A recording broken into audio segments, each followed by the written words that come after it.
Good morning, everyone, and welcome to the December 5th, 2018 meeting of the Peace River, Manasota Regional Water Supply Authority Board of Directors meeting.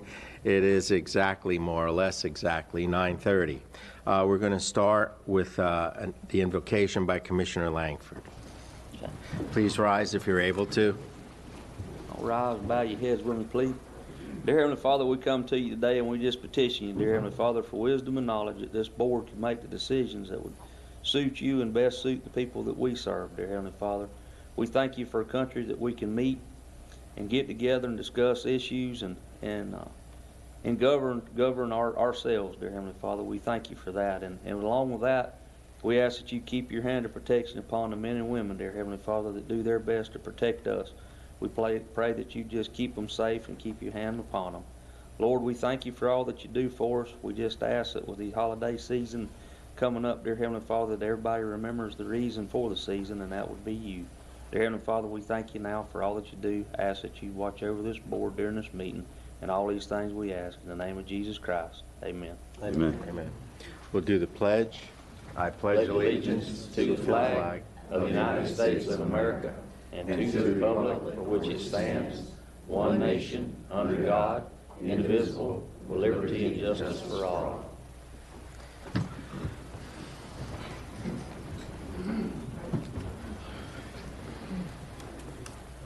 Okay, we have a busy agenda, full agenda, and a lot of speaker cards. We're up to about 12 right now. But a few items of housekeeping to start with. We're going to dispense with the usual going through the entire room with introductions because there's a lot of you. I do want to welcome all of you here. I also want to welcome Commissioner McDowell from the city of Northport. I think she's the only other elected that we have here. And I want to read something into the record so that we understand how the proceedings are going to work today.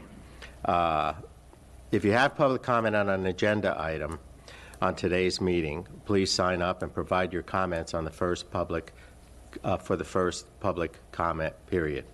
For those commenting on issues that are not on today's agenda, your comments will be heard at the end of the meeting during our second public comment item on the agenda. Matters relating to phosphate mining are not on the agenda today, so we will hear those comments during the public comment provided at the end of the meeting. Each person will be provided 3 minutes for public comment. A timer will be used to measure the allotted time. Please be respectful of other speakers that wish to participate and be mindful of your time limit. Thank you. Now, before our attorney has something to say, all the cards that I have are not on agenda items. I will guarantee you that you all will get your 3 minutes. It'll come at the end of the meeting. And don't put me on the spot, please. When your time is up, finish the sentence and step down. A few other rules of engagement which are appropriate no matter which forum you're in. You address the board. Through me, you look at the board and do not engage back to the audience. We'll stop you if there's clapping, chanting, booing, hissing. This is the difference. This public speaking part, public comment, is the difference between the United States and Vladimir Putin's Russia. You'll all be heard. With that, I think our attorney has something to say. I was just speaking on this because of the interest that we saw in Mosaic Mine. I want to know that we've had a practice at Peace River Regional Water Supply Authority of commenting on environmental permits regarding phosphate. So the Florida Department of Environmental permit that was issued for the DeSoto mine, we had commenting on that. And of course, the Army Corps of Engineer permit that was issued, we actually supplied comments and technical issues on that as well. Both of those permits have issued, and they're beyond any kind of challenge period. The Peace River, Manasota Regional Water Supply Authority is not a land use entity. Obviously, we're a utility. And so we don't make land use determinations. We just wanted to let you know what our role is to be able to calibrate your comments to what we address and what we can do. Thank you.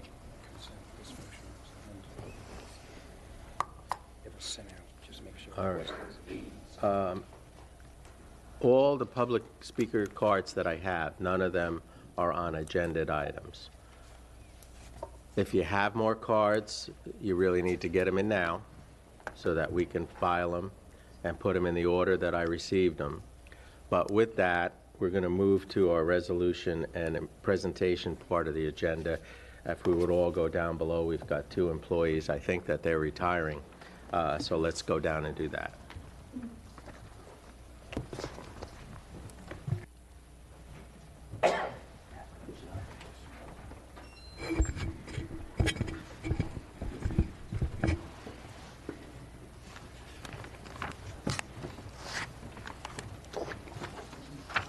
Mr. Chairman, for the record, I'm Kevin Morris with the Authority staff, and we have 2 employees. I'm going to be joined in a moment by my colleague, Richard Anderson, and we're going to recognize 2 very important employees. And you folks as elected officials understand how important the people are, because without the people, our facilities are just so much concrete and steel and wire. And it's the people that really provide the spark and the success for our organizations. The first gentleman we're going to recognize is Tom Dobbs. Tom, would you come down, please? And we have a nice plaque to hand you, but I'm going to read a paragraph about you first, Tom. Okay. And It's all the truth? It's all the truth, I swear. Tom Dobbs has been our construction manager for the past almost 19 years. He and his wife, Sylvia, have been married for 42 years, and they raised 2 children, Rory and Tad. This next line may sound like a joke, but it isn't. They've lived on Easy Street in Port Charlotte this entire time. In this community, you often see snowbirds and retirees come and go, but Tom and Sylvia have been a permanent part of the framework that cements that neighborhood together. They lived through Hurricane Charlie, helping others, helping their neighbors along the way, and they're the kind of neighbors that any of us would be fortunate to live next to. They'll take care of the elderly, they'll take care of your animals if you're away. Tom will give you plumbing advice, and he also keeps an eye out for suspicious people. Tom has had a hand in the design and construction and startup of every major capital project we have built over the last nearly 2 decades. That's more than $300 million of infrastructure, and we can never thank him enough for his dedication and service. Tom, you have every reason to feel proud of the accomplishments the Authority has made in the last 2 decades, and we wish you and Sylvia the very best as you chart a new course in your lives together. I'm going to give you this plaque and shake your hand, and I believe everybody else wants to shake your hand as well, but if you would stay up here because we're going to get a photograph of you and Linda. And I'll turn it over to Richard now. Thank you.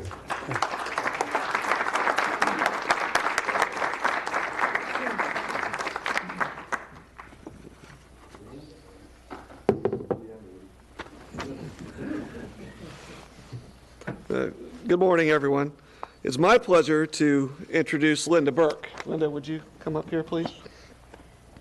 Linda started with the Authority as a temporary employee in the construction department, and she actually worked for Tom, believe it or not. That was her first supervisor here, so kind of ironic they're going out here at the same time. When Linda was offered her full-time position in April of 2007, excuse me, she actually said no. Like I said, she worked for Tom. But thankfully she changed her mind.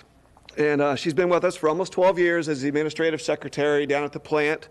She's had a hand, like Tom, in all aspects of the facility. She orders the chemicals every week. We need those to keep this plant running, to make the water to deliver to the customers.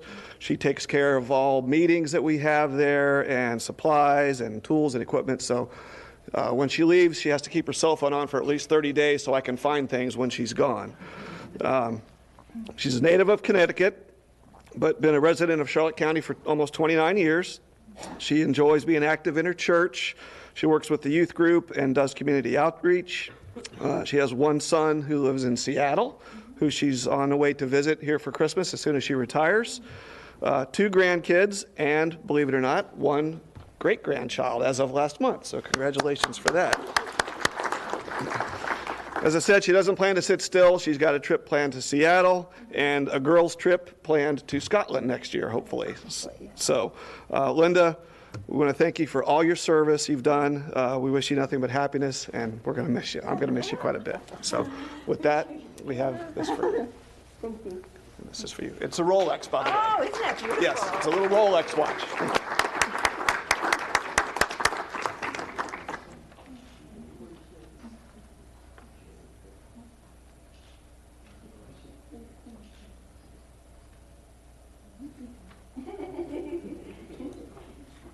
Yeah, you guys get in the middle there.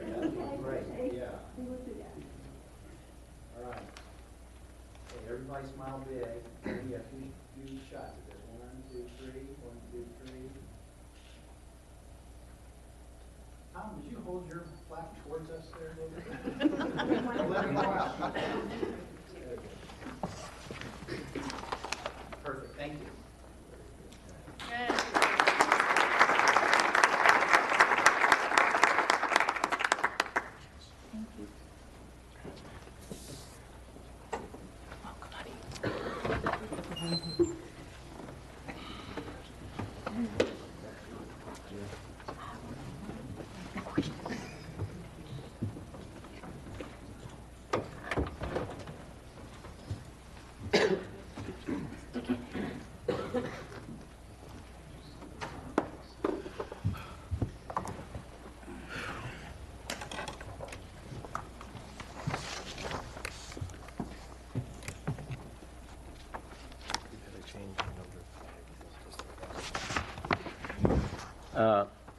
We're now on the consent agenda.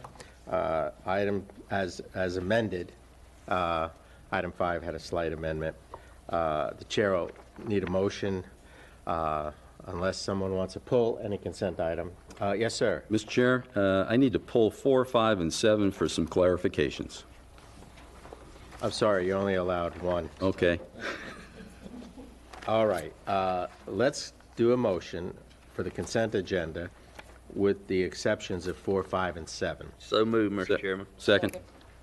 Moved by Commissioner Langford, seconded by Commissioner Doherty. All those in favor signify by saying aye. Aye. Anyone opposed? Chair votes aye. That part of the consent agenda item motion passes 4-0. Let's start with number 4, Commissioner Doherty. Okay, Mr. Chairman, thank you very much. We had considerable discussion at our board meeting last Tuesday, the 27th, and I subsequently have received most of the information, I believe, on 4, 5, and 7. Mr. Lehman has forwarded that to the administrator, but I wanted to get on the record some of the things and some of the concerns that were discussed last week, that's all. On 4, the salary survey market analysis, I just wanted to clarify that basically what Archer was recommending was a change of 2.5% adjustment for all the pay ranges. Basically, everybody, the way I understood it from the narrative was all of our employees are in their ranges okay. There's no need for any adjustments to their salaries. Is that correct, Mr. Lee? Correct. We've been indexing the ranges annually, so they've stayed within those ranges. Okay. The only question I really had was it comes up later in the agenda under the chairman's report, though, is Archer makes the statement about your particular salary being out of, they were using a 10% variance, I believe, to identify starting, midpoint, and top of the range. It sounds like yours was way out of whack. Is that included in Archer's report? In that, because you make the statement there is no net financial impact to the authority. It looks like, of course, we're going to talk about that later in the agenda, but that there would in fact be an impact. The salary study was excluded the executive director because the executive director is under contract. Okay, so it's all other positions with the exception of you. Correct. Okay, very good. All right, let's take, is that it on 4? I was going to move approval of. Clarification, I was just going to say the same thing, that salaries are right where they should be competitively. Same, Manatee County or whatever, and I don't think that we necessarily need to make any changes whatsoever, except for stay where we are, because we are competitive. Okay, and just for our record, when Commissioner Dougherty looked this way and said your salary adjustment, I didn't lean back quick enough. I don't get a salary, but we'll take that motion now. Yes, sir. Motion by Commissioner Dougherty on items number 4A and B. Is there Second. Seconded by Commissioner Langford. All those in favor signify by saying aye. Aye. Is anyone opposed? Chair votes aye. Items 4A and B move forward positively, unanimously. Now we're on item number 5, Mr. Dougherty. Thank you, sir. Procurement policy revisions. Again, the concern at our board meeting was there was not the red line version to see the current policy. So it was difficult to discern what changes had been made, what revisions had been made. Mr. Lehman has forwarded that to us. I've had a chance to look through it. I am now comfortable with it. And again, it gets us, and according to your memo to Mr. Sandrock, I believe, and well, actually to all of us, Pat, this was presented to the professional staffs at the meeting on November 7th, and you received their concurrence. Is that correct? Yes. Very good. Move approval of consent item number 5, sir. Second. Okay, moved by Commissioner, let me just get this and then we'll do the discussion. Moved by Commissioner Dougherty, seconded by Commissioner Langford. Mr. Lehman, you have something? I just wanted to clarify that we did just send out an amendment to that motion. I wanted to make sure it was the amended motion that you're... Yes, sir. Okay. Okay. We're on item number 5. Motion to approve. All those in favor signify by saying aye. Aye. Is anyone opposed? Chair votes aye. 5 moves forward with unanimous approval. And last one pulled was item number 7. Thank you, Mr. Chairman. Punta Gorda Amendment, consent item number 7. Amendment number 1, again, there was some discussion about the financial relationship. My understanding is that that was all identified in the original agreement, Mr. Lehman. This amendment does not address any changes to the financial arrangement between the City of Punta Gorda, the authority, the Water Management District, et cetera, right? Correct. It's just extending the dates. All it does is extend the date to, was it, got it on another piece of paper here. 2021. December 31st, 2021. Is that correct? Correct. Well, that's when we believe will be adequate time to complete Phase 1 interconnect along with the city's RO facility. Move approval, Mr. Chairman. Item number 7 under consent, moved by Commissioner Dougherty. Second. Second by Commissioner Trace. All those in favor signify by saying aye. Aye. Anyone opposed? Chair votes aye, and that item number 7 of the consent agenda moves forward 4-0 for approval. I will make this one comment. We thoroughly enjoy Commissioner Dougherty's drilling down. He and I both owned engineering firms before our current life, and we can always count on him to do a very good job for us. Thank you, Mr. Chairman. We're on the regular agenda. We'll start with item number 1, water supply conditions, a staff presentation.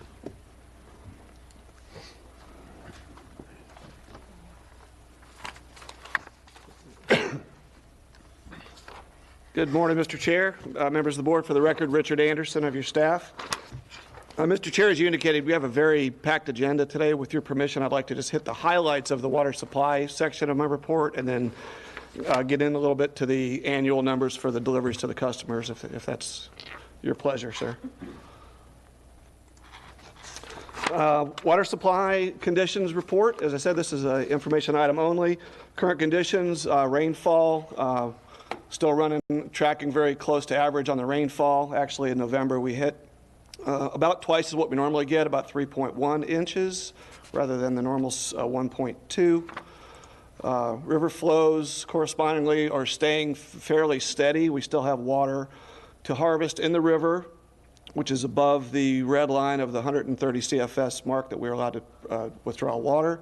As of today, we have about 350 CFS in the river, which yields us about 28 MGD in withdrawals.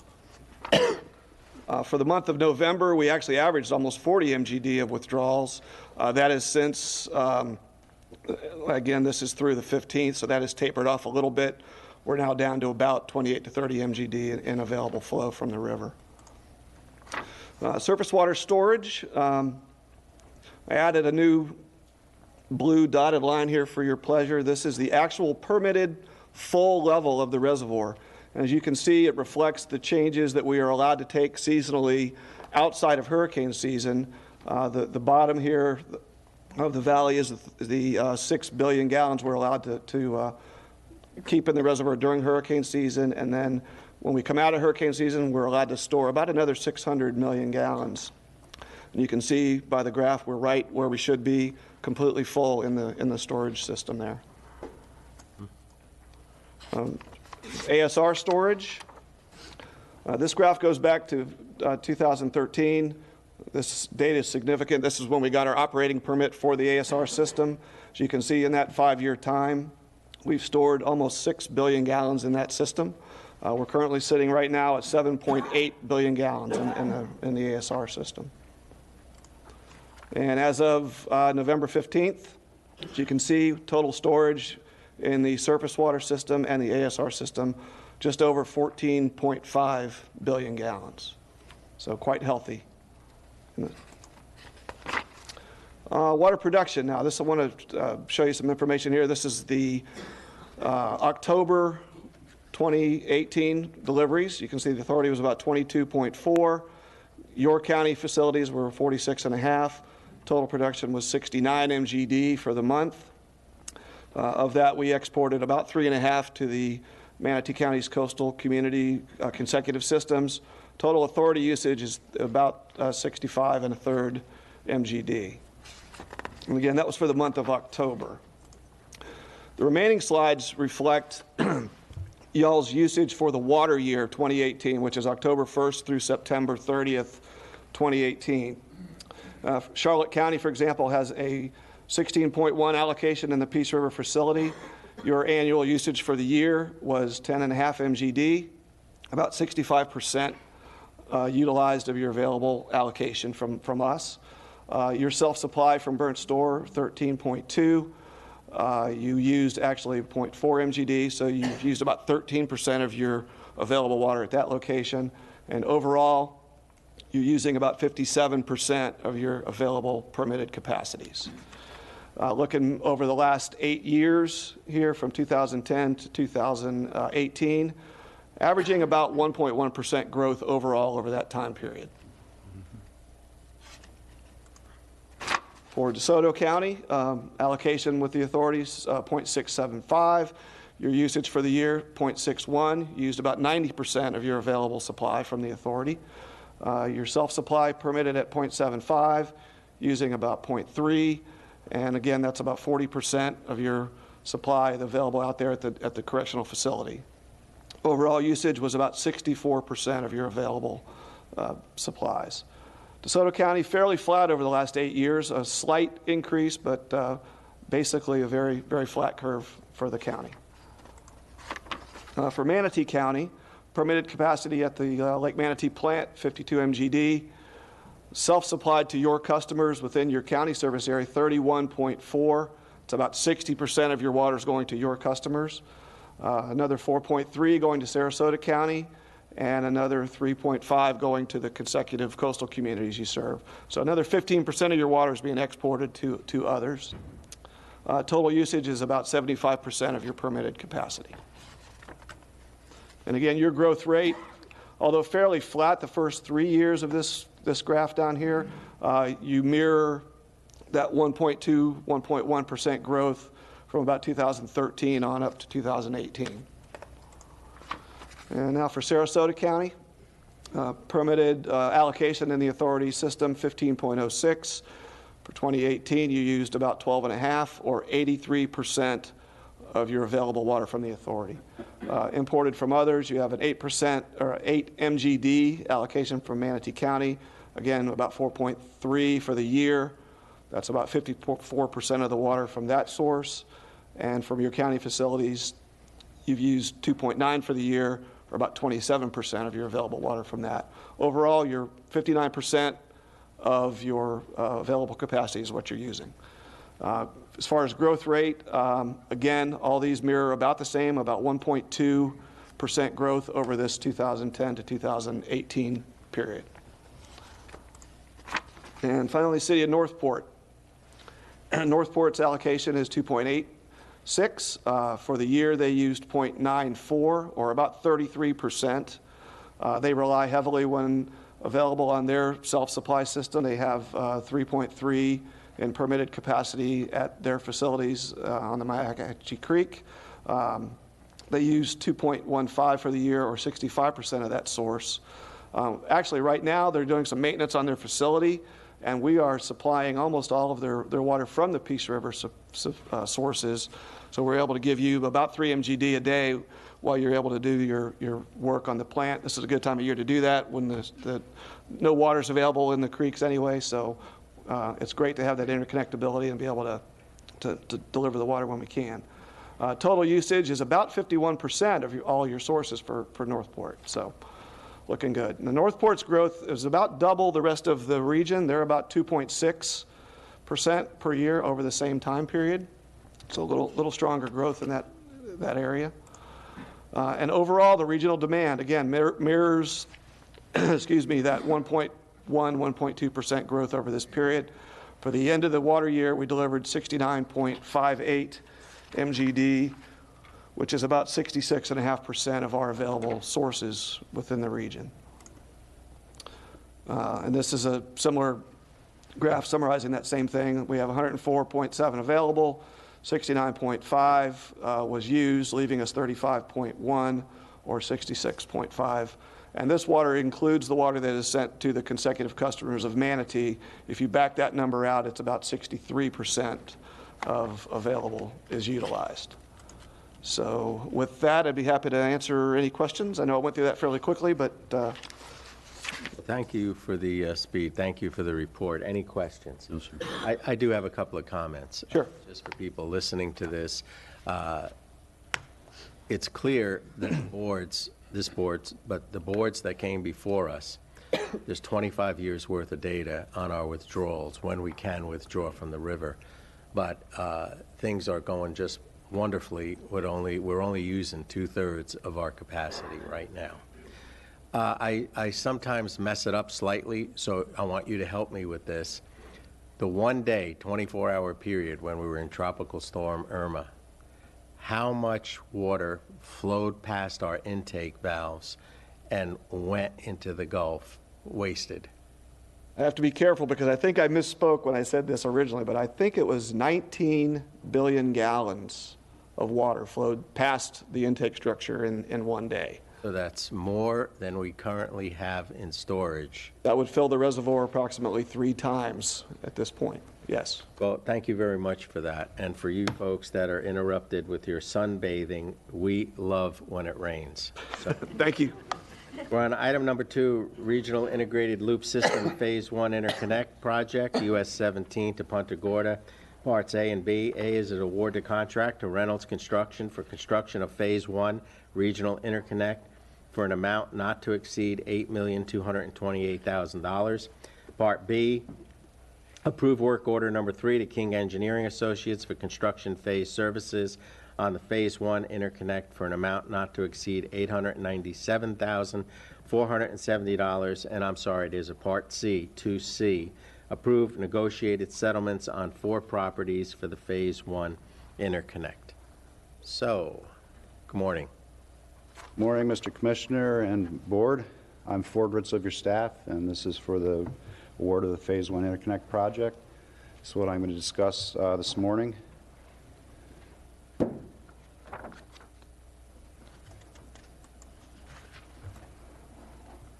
can operate this. This is a shot of the regional integrated loop system, Phase 1 in our region on a regional basis. So it's in DeSoto going down to Charlotte County.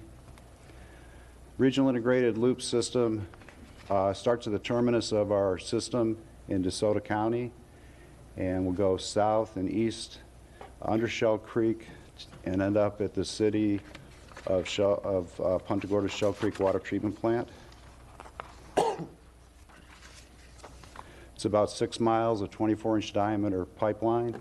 It'll bolster the regional reliability of the system, and it'll create emergency backup water for the city of Punta Gorda and DeSoto County. It provides a plant-to-plant connection between the Peace River facility and Shell Creek, which is in line with our regional goals, and it will provide water along US 17 for development.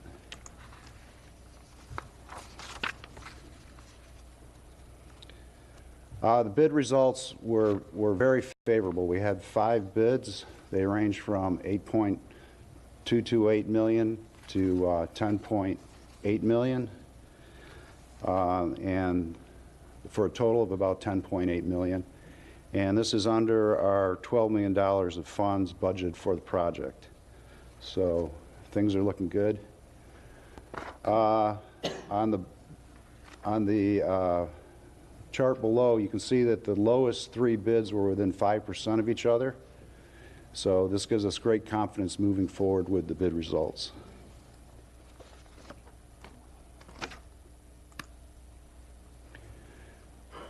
The project budget is 8.228. Well, the total budget is 10.803 million, and this is under our $12 million funds budget for the project. We anticipate award of the contract today. Our notice to proceed is anticipated in early January. Our substantial completion is scheduled in March of 2020, with our final completion in April of 2020. So with that, I'd like to get to the recommended board actions. And would you like me to read these motions, or? Well, you may. Go right ahead. All right. Motion 1, motion to approve and authorize the executive director to execute the construction contract for the Regional Integrated Loop System Phase 1 Interconnect Project to Rental Construction, LLC, for an amount not to exceed $8,228,000. Motion 2 is to approve and authorize the executive director to execute work order number 3, construction phase services with King Engineering Associates, Incorporated, for the Regional Integrated Loop Phase 1 Interconnect Project for an amount not to exceed $897,470.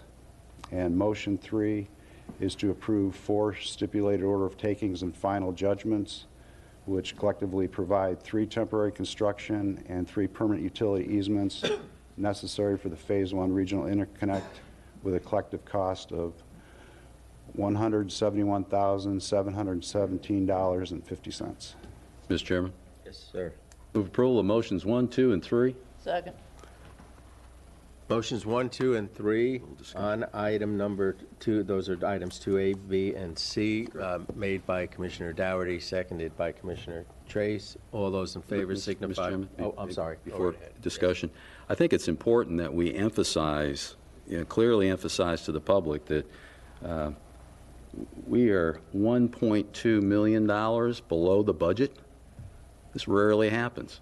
So at the start of the game here. So it's very good. Who benefits from the savings, Pat? Is it the city and their contribution? How does that 1.2 million get resolved?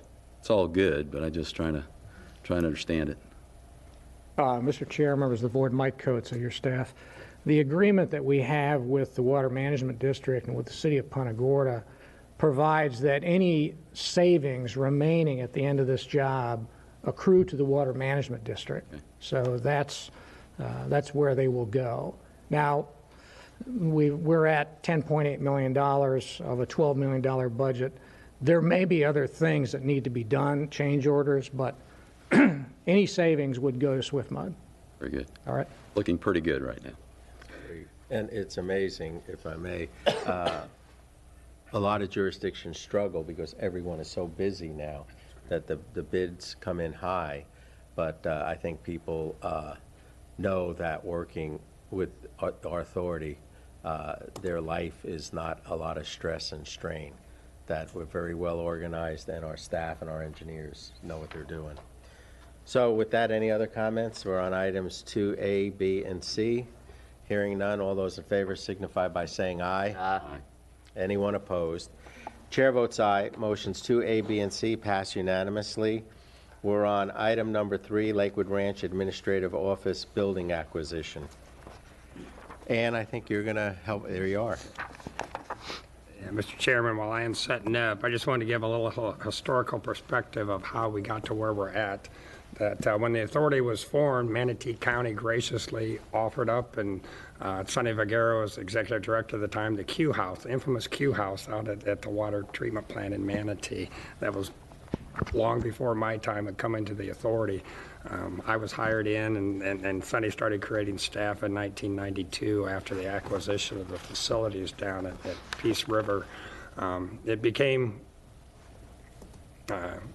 pretty non-functional trying to operate out of Manatee County. Of course, we had 3 bedrooms in an old house, but it was very nice of Manatee to offer that.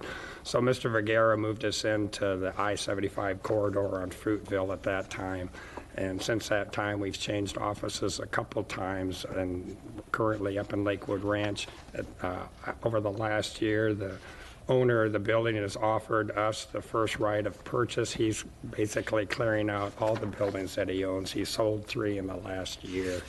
So after our discussion with the board at the last board meeting, Ms. Lee has worked with the owners and give you the presentation. Thank you. Go right ahead. Good morning, Mr. Chair, members of the board, and Lee of your staff. I'll be presenting on the Lakewood Ranch Administrative Office acquisition. When evaluating the options for our administrative offices, there are many factors that need to be considered. We must consider what functions the office serves, how these functions can be performed with the most efficiency and effectiveness, the impact to our current Lakewood Ranch employees, and how our member counties are organized in this regard. In addition to these items, cost is also a consideration. What will be the most cost-effective option now and into the future? We can continue to lease the current building, we can purchase the current building, or we can build a new office facility at the Peace River facility. First, let's review the administrative functions of the Lakewood Ranch office.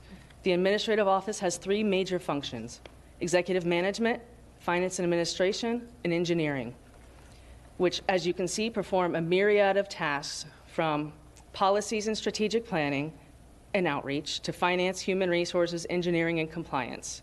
The operation groups located at the Peace River facility are exclusive to the production of water and include operations, maintenance, a water quality lab, and land management for the RV Griffin Preserve. Next, we considered the impact to our current staff located in Lakewood Ranch. Currently, the office has 10 employees who live north of Lakewood Ranch and 1 employee who lives south of Lakewood Ranch. If we move the office to the facility, we'd be extending 10 employees' commutes by 45 miles each direction, which would give some of the employees a daily commute of over 3 hours and over 100 miles.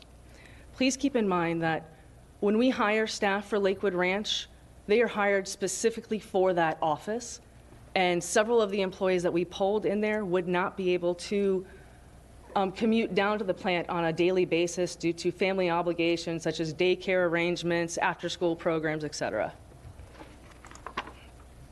Next, we also reviewed how our member counties were organized and if any of them had their administrative functions located at their treatment facilities. As this chart relates, none of our members have their administrative functions located at their treatment facilities. This map is the visual representation of our members' treatment facilities as indicated in blue and their utility administrative offices as indicated in red. As you can see, the administrative offices are located in different areas of the counties from their treatment facilities.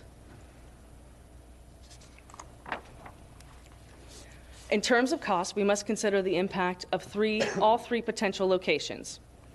Our current lease is roughly $150,000 a year. There's a 2% annual rent escalation, and our current lease extends till April 30th, 2020, and when we renewed the lease last, they added a clause that we have to give them at least 1 year written notice to our intent to renew the lease, so that would be April 2019 that we would have to have that decision. We also reviewed the cost to build at the facility, and based on the per square foot cost that we received in the maintenance facility building bids, we project to build a building of similar size to the Lakewood Ranch office to be almost $3 million.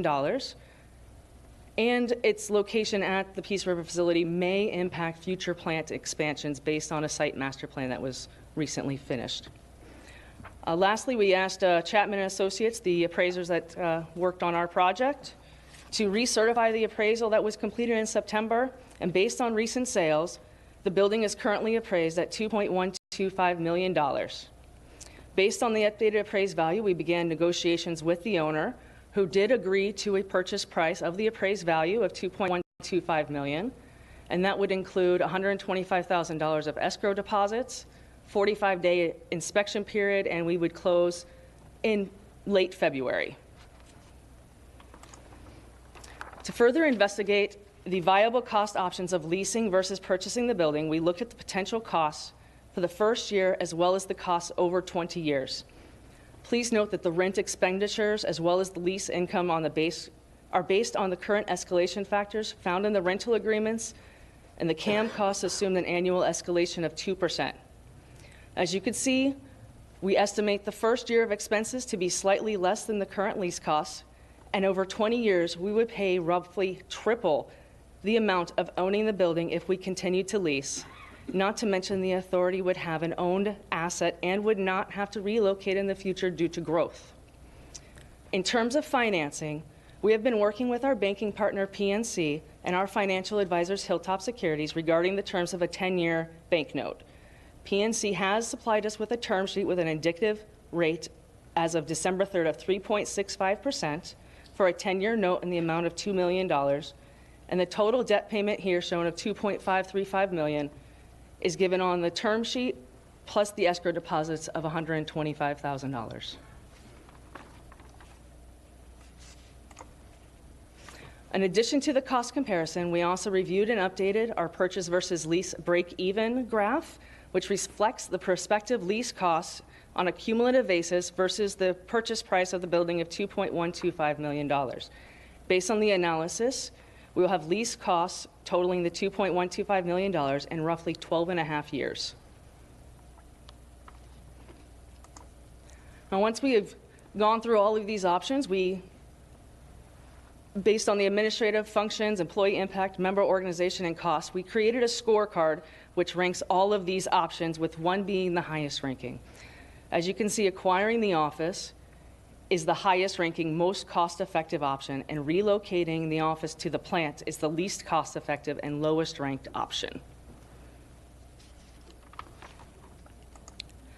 With this, I'd like the board to entertain the motion we have here to approve the acquisition of the Lakewood Ranch Administrative Office Building for $2.125 million, which includes total escrow deposits of $125,000, and authorize the chairman to execute documents and bank note upon review and approval by legal counsel.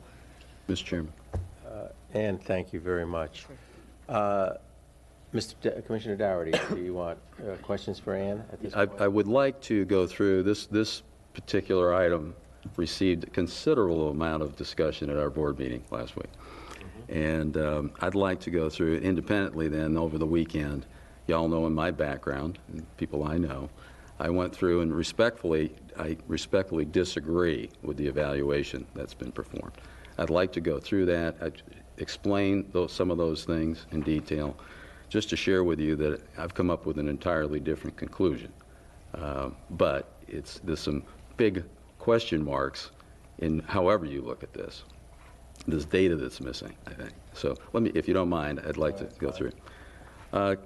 And if you could go back to the member organization as to the administrative offices at treatment facilities, it's not exactly accurate. Charlotte County's, I'll hand this out, Commissioner. Would you like the map or the? No, the actual says what we do. There we go. Commissioner, if you give that to Doug. Pass these down. Basically, a little orange dot you see on Harborview Road is our administration complex. Okay, that's where CCU's offices are. If you look just to the northwest, that's our Eastport Water Reclamation Facility. So we do have our administrative offices essentially on the, adjacent to, not on exactly the same parcel, but you can see the roads that connect up through there. Our long-range plan actually is to go to this piece of property eventually and move Public Works Administration, all utilities and so forth, to the plant location. So I just wanted to share with you that although we believe going to the plant is the right option, we are actually doing that ourselves. So that chart was not completely accurate. We do have one water treatment facility, though. That's down on Burnt Store Road on the Lee County line. Obviously, we wouldn't put our administrative offices down there. So this is really pretty centrally located. So that part was a little misleading. When you look at the cost breakdown, the $3 million, I think that's your next slide, Ian. The $3 million estimate, you know, there's no program with that. I mean, there's no real way of exactly checking that out. What I did is you had roughly a dozen employees over there at Lakewood Ranch, more or less. I doubled that. I used a rule of thumb square footage for circulation, conference rooms, so forth and so on, came up with a total rough square footage, and then added, I'm pretty good at figuring out site costs for a building like that, and figured out I was hard-pressed to get over about 1.8 million. Really. Now, I don't know the program, though. See, that's the key. That's the missing piece, Mr. Chairman, you know, the commissioners. I really don't know how that number was developed, whether it's apples. You said maintenance facility. It may or may not be a valid comparison.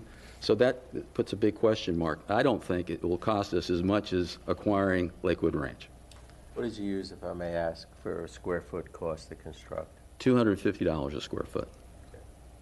I used $252 a square foot. Pretty close. We used the size of the Lakewood Ranch building, which is 11,886 square foot. Which is a two-tenant facility. Yes, we have 67% of it right now. Again, this is the part of the programming. What do we need versus what do we want? So I guess that's where I am right now. I basically believe that when you truly look at the needs for the authority for the next 20 or 30 years, and you look at the current members and customers, right now, Sarasota, as far as customers, Sarasota, Northport, Charlotte, and DeSoto, being out at the plant would certainly serve Northport, DeSoto, and Charlotte better than Lakewood Ranch. That's the way I look at it. We've got, how many bills you send out a month, Pat? 5? 4? Customer bills? 4. 4? I mean, we have 30, 40,000, whatever, something like that we send out. That's, you know, it's kind of important to have these guys close to the operation. So anyways, I think at this point, and it actually ended up at our board meeting, our board was so passionate about this, I have been directed to vote no if this motion as presented by staff is actually moved forward. I would prefer us really spend a little bit more time, a more objective evaluation of the plant site. You know, we have the barbecue every year, the old ranch, that piece of property over there. I think we could put a building over there, and it wouldn't really disrupt the treatment operations. So I'm just throwing that out. Well, a couple of things. First of all, I'd like to hear, I'll speak last as the chair should, but I'd like to hear from the other commissioners. But the one thing I've learned a lot from Commissioner Doherty. I know him a long time, and it's an inside joke that our wives have the same name, same number of kids that are deputies, have the same background. But you have mastered the art, and this is a compliment, so don't get upset. You have mastered the art of totally disagreeing with some of us and being an absolute gentleman in the process. And I haven't acquired that ability yet. So any other commissioners have any thoughts? Commissioner Trace. I personally think it's a good deal. I think Lakewood Ranch is fairly centrally located. I don't think anyone in that building actually turns the water on and off. So where the administration actually is where do they actually need to do work. They work a lot with Swift Mud. The office is right there in Sarasota. I work up with the Tampa Bay regional office. I'm certainly happy they're not in the Quattlebaum house anymore because I don't know how y'all even worked out of that. So I think where they're located now is actually efficient for the work that they do. Commissioner Langford, anything? Yes, sir. I just have to ask Pat one thing, because I pretty much agree with Commissioner Trace, and respectfully, I understand. Commissioner, I appreciate, you're looking into it and coming up with the things you come up with, and there's always more than one way to skin a cat, as they say. But it's been working for us fine. I think that it is an asset that we'll have in the future,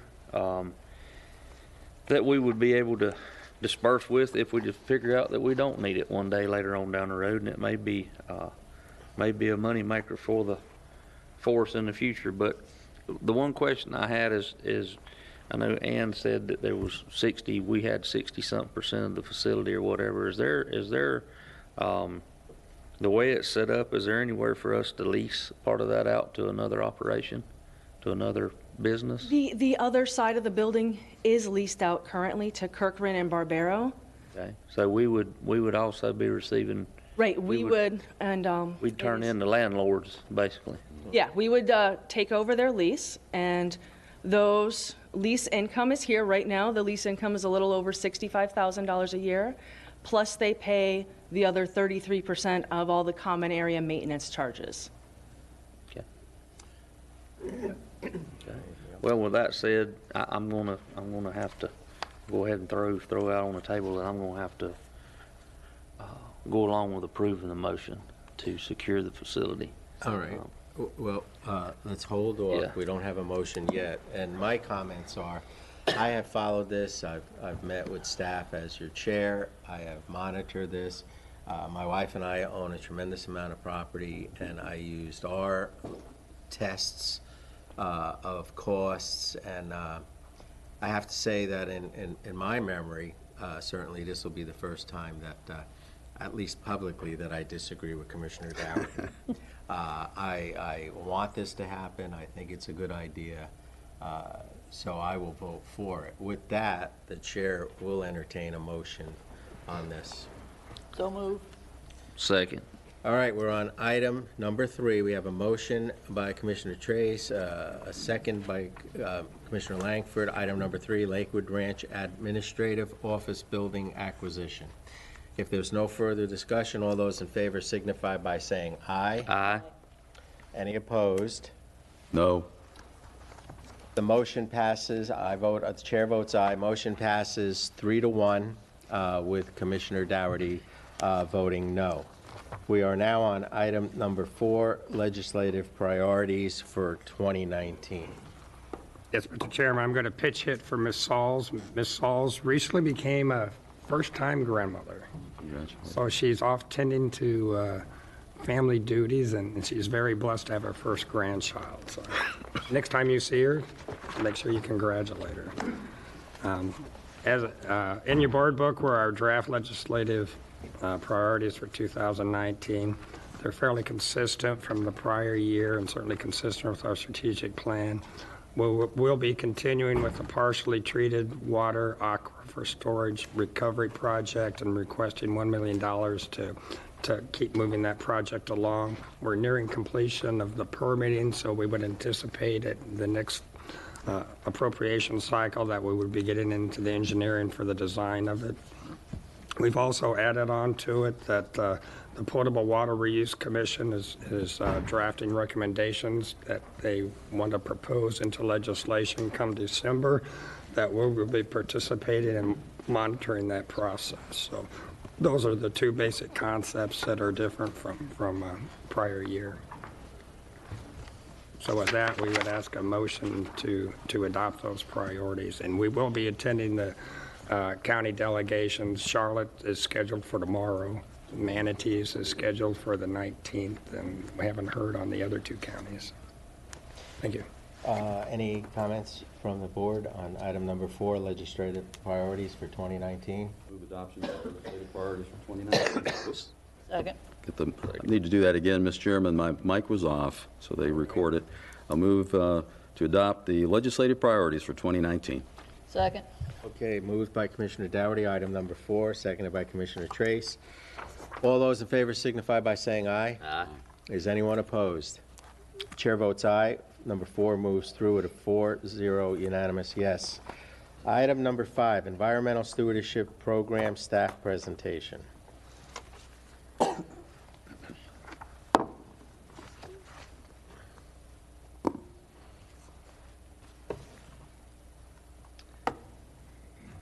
Mr. Chair, board members, Mike Coates are your staff. Let me get this queued up here.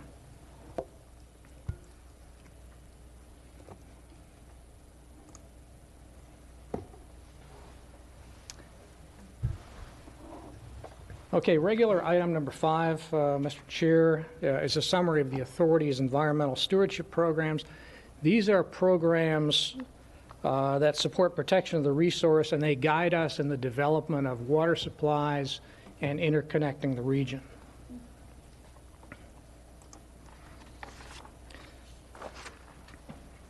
Those efforts, those environmental stewardship efforts, are rooted not only in the legislation that enables water supply authorities in the state, that's Chapter 373, but they're also included in the interlocal agreement that formed this agency. So they're critically important to this agency.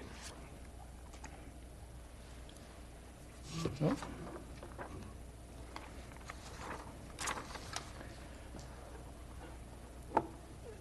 What we have in environmental stewardship programs is really 2 programs. There is stewardship of the resource, and that is protection of the resources on which we depend. For example, we have a withdrawal schedule on the Peace River where we take water, and we need to monitor the conditions downriver to make sure that that program of withdrawals isn't having an adverse impact. And there's a separate but related program, which is stewardship of the drinking water supply. And that not only includes stewardship of the resource, but it includes monitoring the conditions that provide that resource, making sure that we don't have a problem upstream like a spill or anything else, that we know about those sort of issues. When we take a look at the Peace River Basin, and the basin is shown here, 2,200 square miles is what it encompasses. Our water treatment facility is here. About 80% of the basin is upriver from our facility, so we benefit from that in terms of flow. This map is from a 2007 report, so it's a little bit dated, but it does give us a picture of land use in the basin. And what we see is red and orange is agricultural land use. These gray areas are native lands, floodplain. We see urban lands in yellow here, and then we see mining lands in the brown. So a fair amount of urbanization in the upper part of the watershed already, a fair amount of urbanization in the lower part of the watershed near the coast, but the breakdown is shown here. This is largely a rural basin, but things are changing like anything else in Florida. People are moving in, and the conditions in our Peace River Basin are changing. So let's take a look at the projected land use in the basin. And again, the basin outline is shown here. Now the colors on this map are different than the colors on the prior map, so let me kind of walk through those. The yellow shown on this map is a combination of agriculture and native lands, and that's what is projected out here. These tan or pink colors, red colors, are urban land projections. Brown colors, the mining. And so we see that agriculture is being reduced, native lands are being reduced, urbanization, particularly in the upper part of the watershed, down here nearer the coast and in the Arcadia region are increasing, and so is mining. This map also shows some preservation areas that the other map didn't. Those are shown in green. So things are changing in the basin. We're fortunate, though, that we have long-term monitoring that has gone on out here in the Peace River that allows us to see changes that may be associated with land use or other changes in the basin, spills and that kind of thing. So we are fortunate to have that information, and that helps us in our planning efforts, and that helps us in our resource protection efforts as well. So the programs I want to talk about today are identified here. Sustainable withdrawals from the Peace River that protect the estuary. That's really the cornerstone of our environmental stewardship of this system. We have a long-running Peace River hydrobiological monitoring program. We'll talk about the Horse Creek Stewardship Program, and then we'll talk about the multiple uses of land on the R.V. Griffin Reserve. So let's start out with sustainable withdrawals from the Peace River. These are based on the 2010 minimum flows and levels established by SwiftMud. And they tie the river diversions to flow upstream. What you can see in this graph is this is the river flow for 2018, fiscal year 2018, which is October 2017 through the end of September 2018. And what our diversions do is it preserves the natural character of the flow in the river. This is the actual flow in the river. And this little dark blue line on top here is what we actually withdrew from the river. We took 3% of the flow in 2018. The remainder of the flow was left to support the estuary. That's an environmentally sustainable withdrawal. We withdraw most of the water during the wet season. We put it in storage off-stream, and we use that during the dry season when river flows are low. And that's what makes this a reliable water supply, a reliable public water supply, is the fact that we have off-stream storage. We can harvest water when it's available during the wet season, harvest it at relatively high rates without adverse impact, and that sustains us during the dry season.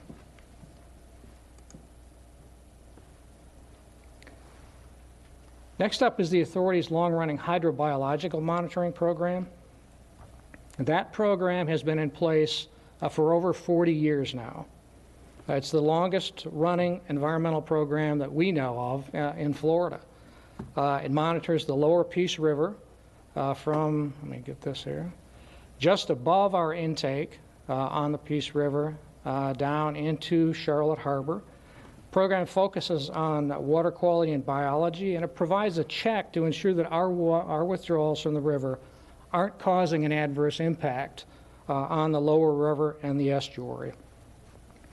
And it also provides data that serves really as a bellwether of other changes in the basin that may affect the ecology and the water supply. Get into a little bit more detail on the hydrobiological monitoring program. We have 11 continuous monitoring stations out in the river that monitor conductivity, temperature. Those are authority stations, and they also include some USGS stations. We do monthly water quality monitoring in the river as well at 16 stations. We have depth profiles, we have water chemistry. We collect an enormous amount of data on this system and have through the years collected an enormous amount of data. We look at rainfall, flow data, chlorophyll A, phytoplankton, which is phytoplankton. All these data are rolled up into annual reports that are submitted to the Southwest Florida Water Management District as part of our permit, and we also do 5-year comprehensive reports, which are a much more comprehensive look at what's going on out here.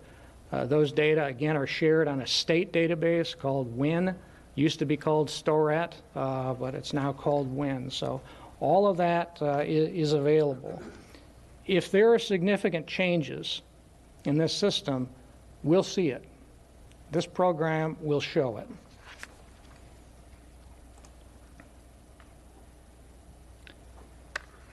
Some of the hydrobiological monitoring program findings, and these are just a few of them, that our withdrawals have not caused an adverse impact on the downstream estuary. We have not been able to pick out any adverse impact associated with Peace River withdrawals downstream. We have seen that dry season total dissolved solids, which is salinity, mostly sulfate in this, upstream of the Peace River facility is increasing. This is associated with groundwater runoff that's coming into the river, so groundwater use upstream. We've seen phosphorus concentrations declining in the Peace River through time. They declined up to about 2004, then we had a couple of hurricanes in 2004. They went back up again, and they are now declining again. And one of the interesting things that we have learned as part of this program is that there's an area of low dissolved oxygen in the upper part of Charlotte Harbor. It's low in the water column, and it's been an area of concern for quite some number of years. We find that that's a naturally occurring phenomenon. It's because of the morphology of the basin, and during high flow times in the summer, you have salt water below, you have fresh water that comes above that salt water, and it creates an anoxic zone, a low DO zone at the bottom of the harbor, which essentially kills most of what's down there. You'd think that's a bad thing, but when conditions then improve a little bit later, that's what makes this estuary very productive. It's a buffet for the critters that form the bottom of the food chain out there. So every year, it's renewed and recycled like that. One of the interesting things that has come out of this program. Let me walk through the Horse Creek Stewardship Program. This, of course, is a result of a settlement that we had with IMC, and now IMC's facilities have been acquired by Mosaic.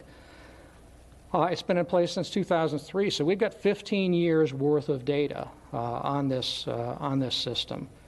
We monitor water quality, flow, biology, and this is the area that we're looking at. And there's also an automated alert station in here for turbidity that tells us if there's a spill upstream in the areas where mining is occurring, that triggers a turbidity alert, and we'll get into that in a little more detail in just a minute. So the Horse Creek Stewardship Program, similar to the hydrobiological monitoring program in form. We have water quality monitoring stations. They're shown here. There are 5 of them on Horse Creek, here, well, up here, and here. There are biological monitoring stations. Again, we monitor rainfall and flow data. We produce we don't produce annual reports, but the consultant for Mosaic produces annual reports. Those reports are reviewed by a technical advisory committee of your technical staff, your environmental staff, and ours every year. There are parameter thresholds for water quality on Horse Creek. If a parameter threshold is exceeded, the consultant does an evaluation to identify what triggered that, what caused that exceedance. Those data, again, are shared on the state database. And like I said, we have some real-time monitoring of turbidity located right here at this station.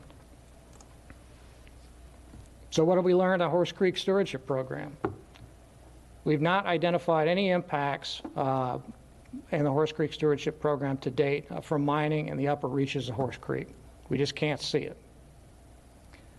We do have an early warning system for turbidity upstream on the upstream of the Peace River facility. That turbidity system is about 2 days travel time by river down to our intake. So it gives us some time to react.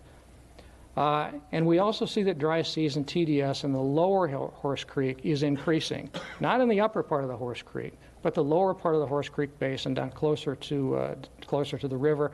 And that, again, has been tied to groundwater runoff in those areas. Now, we've talked about changes that can be detected by our long-term monitoring out here, long-term water quality monitoring. It's that large database that we have that tells us how the system has reacted in the past and if there's a change in that. But we also have a system out here, and I want to get into this in a little bit more detail, that provides us information on what we'll call some more acute issues that happen immediately, like spills, those sort of things. And those also provide us a protection of our drinking water resource. So here's a real-time turbidity monitoring station. It's located right here near State Road 64 on Horse Creek. It's 32 river miles upriver from our intake. That's about 2 days travel time. When that system is triggered, it provides an immediate notification to the Water Supply Authority and to Mosaic that something's wrong out there. Mosaic sends somebody out, they check that site, they check the mine. We have had a number of instances where this has gone off, and they have all been false alarms. They've been cattle crossing the creek upstream of our monitoring device. They've been debris that's broken off in the creek and have fouled this thing. So we've had a number of instances. We know it works, and it has given us a few false alarms occasionally. But what I want to talk about in this case is what happens if there is a real problem here? What happens if there's a spill upriver? Well, this graphic shows days of supply in storage for the past 5 years at the Peace River facility. This is reservoir storage and ASR storage. And this assumes a demand of 35 million gallons a day. So here's how many days we could have gone at a demand of 35 million gallons a day. And as Mr. Anderson indicated to you, we're not putting out anywhere near 35 million gallons a day from the plant, but this is our contract demand.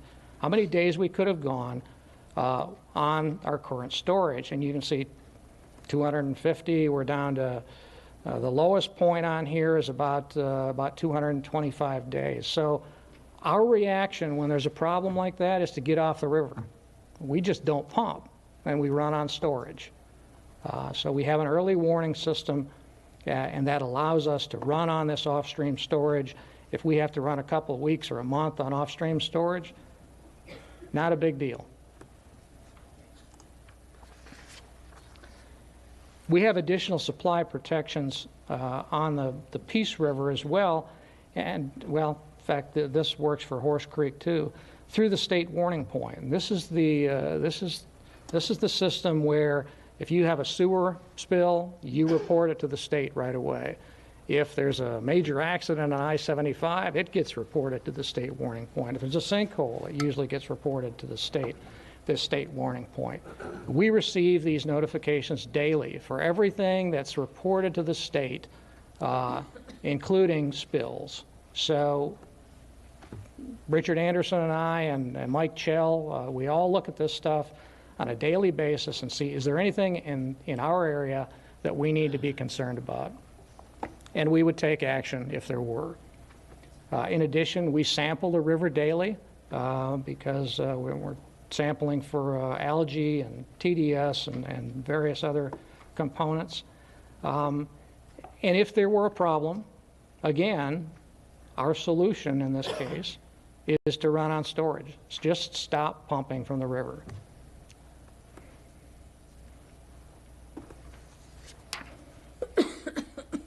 So these immediate notifications and action in conjunction with our understanding of the system, the long-term monitoring and our understanding of the system puts us in a really good position to deal effectively with long-term water quality changes and spills and protect the resource and the water supply through that activity.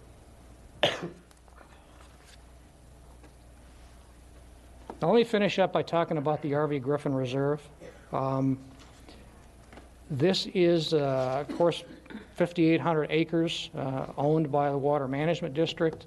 And the authority has a management agreement and a lease over the entire portion of this property. And we use it for water supply. We have used it for mitigation. It's used for recreation, cattle lease. So there are all kinds of different activities that are done out here through this partnership. And it's, I think, one of the more successful partnerships in Florida in terms of a local agency utilizing property owned by the Water Management District or the state for public benefit. Again, reservoirs and water supply. We have hiking and horse trails, and we maintain those trails. Model Airplane Club. The Florida Wildlife Commission runs a youth turkey hunt, a disadvantaged youth turkey hunt every year out here.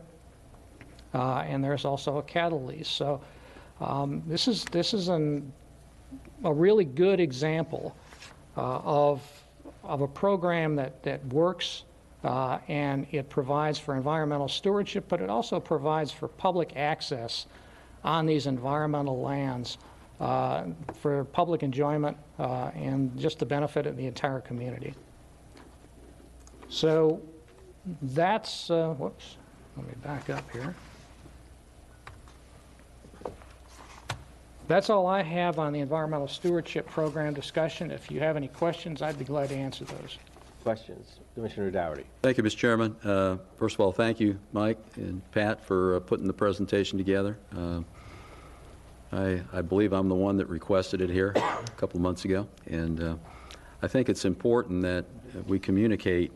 What I really wanted the public to understand is that there is monitoring going on. We do have some safeguards as far as water quality on the river to understand potential impacts to our supply. What's probably most important for me right now is the fact that we have the ability to shut down the intake and have storage, usable storage, for about 7.5 to 8 months. I mean, I don't know. I've been here 45 years. I don't know how long, when we had a problem, you know, up the river, how long the pollution impacted and where we would not be able to withdraw. But it would be hard pressed for it to be probably more than a month or two, I would guess. I'm just purely guessing. I don't know if we've got any data on that. That would be interesting. And one other facet is a safeguard, I think, Mr. Chairman, is for the public to understand how we're working so hard with interconnecting our supply sources between Manatee, Sarasota, Charlotte, DeSoto. We're working on, when you look at our agendas and you see the interconnection, you know, phase 1 project 4, now we've got going through a developer, the first portion of 4 coming from Burnt Store up to a development by Tucker's Grade. Got a piece to go yet to get over to the city, but it'll eventually happen. So I think that is the other safeguard to the situation. There's so much that's already been permitted. That was really, if you remember, that was my real question, is not things that may happen in the future, but what's already out there. What is already permitted? What are the threats to our supply if something happens, some kind of an event, like Florence that hit the Carolinas this year? Volumetrically amazing, you know, what that would do to those mining facilities. So I feel a little better now. I think we've got to stay diligent looking at all these things we do. Doug, you keep track of it? We do. Every meeting. We track the basin, you know, and provide you guys with a report at every meeting, but that's every 2 months. But we're tracking the activities as they occur to make sure there's no permitting activity that would impact both the quantity and quality of the Peace River. Our supply source. Right. Thank you, sir. Thank you. I would just add that the interconnect is really a great thing. We've had instances where it had to be used in the past during the drought. Water was sent in one direction during the hurricane several years ago. It was sent in that direction. Northport's up doing maintenance now, and it can be sent to them. Mm-hmm. And our desires for the future we're not going to stall here. We have plans for the future, even though we're only using 2/3 of our capacity now. That probably would keep us safe for 20 years, I'm told, but we have plans to make that water supply, which continues to win awards, available for the next 50 years.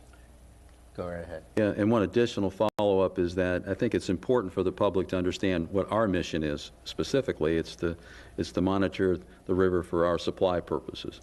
There's other potential environmental impacts that other entities are going to have to keep track of, not just this authority. And I think that's becomes the other facet of this thing, to make sure we stay focused on what our responsibilities are. Thank you, Mr. Chairman. Okay, thank you. And I don't think you need a motion on this, correct? No, sir, just for your information. Okay, great job, great job. All right, we're on item number 6 of the regular agenda, rate consultant presentation and board discussion.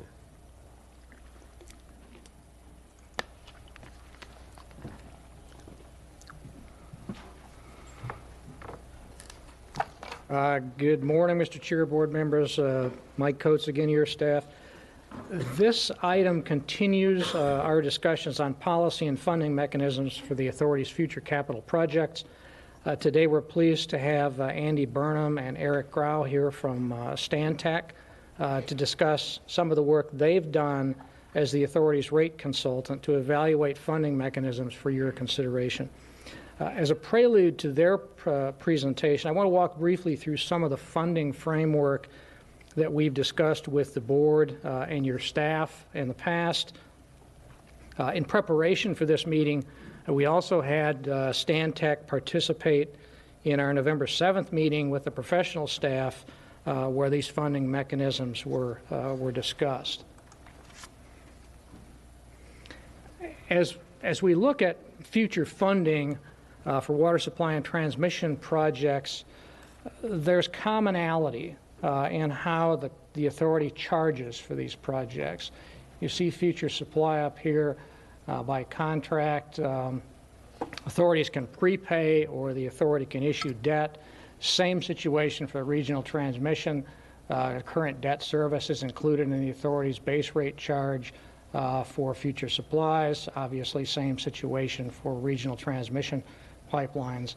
And member utilities include those debt service charges. Those are included in the authority's base rate as part of your operating costs. So those are common to all of these projects that the authority does. Now, the authority customers also levy ERU charges, and that's for new capacity and connection fees for new hookups. Although it's not entirely clear if those fees consider new supply or transmission projects by the authority, or if those just consider new supply and transmission projects by the local government. In addition, because that debt service for the authority is rolled into the authority's base rate, the capacity and connection fees collected by the customers might not be eligible to pay for new authority supply or pipeline capacity, because these types of fees are required to be used specifically for capital projects or for debt service.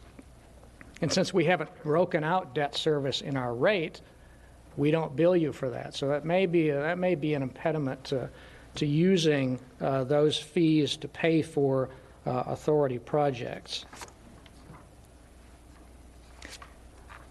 The components of the authority's 2019 budget are summarized here.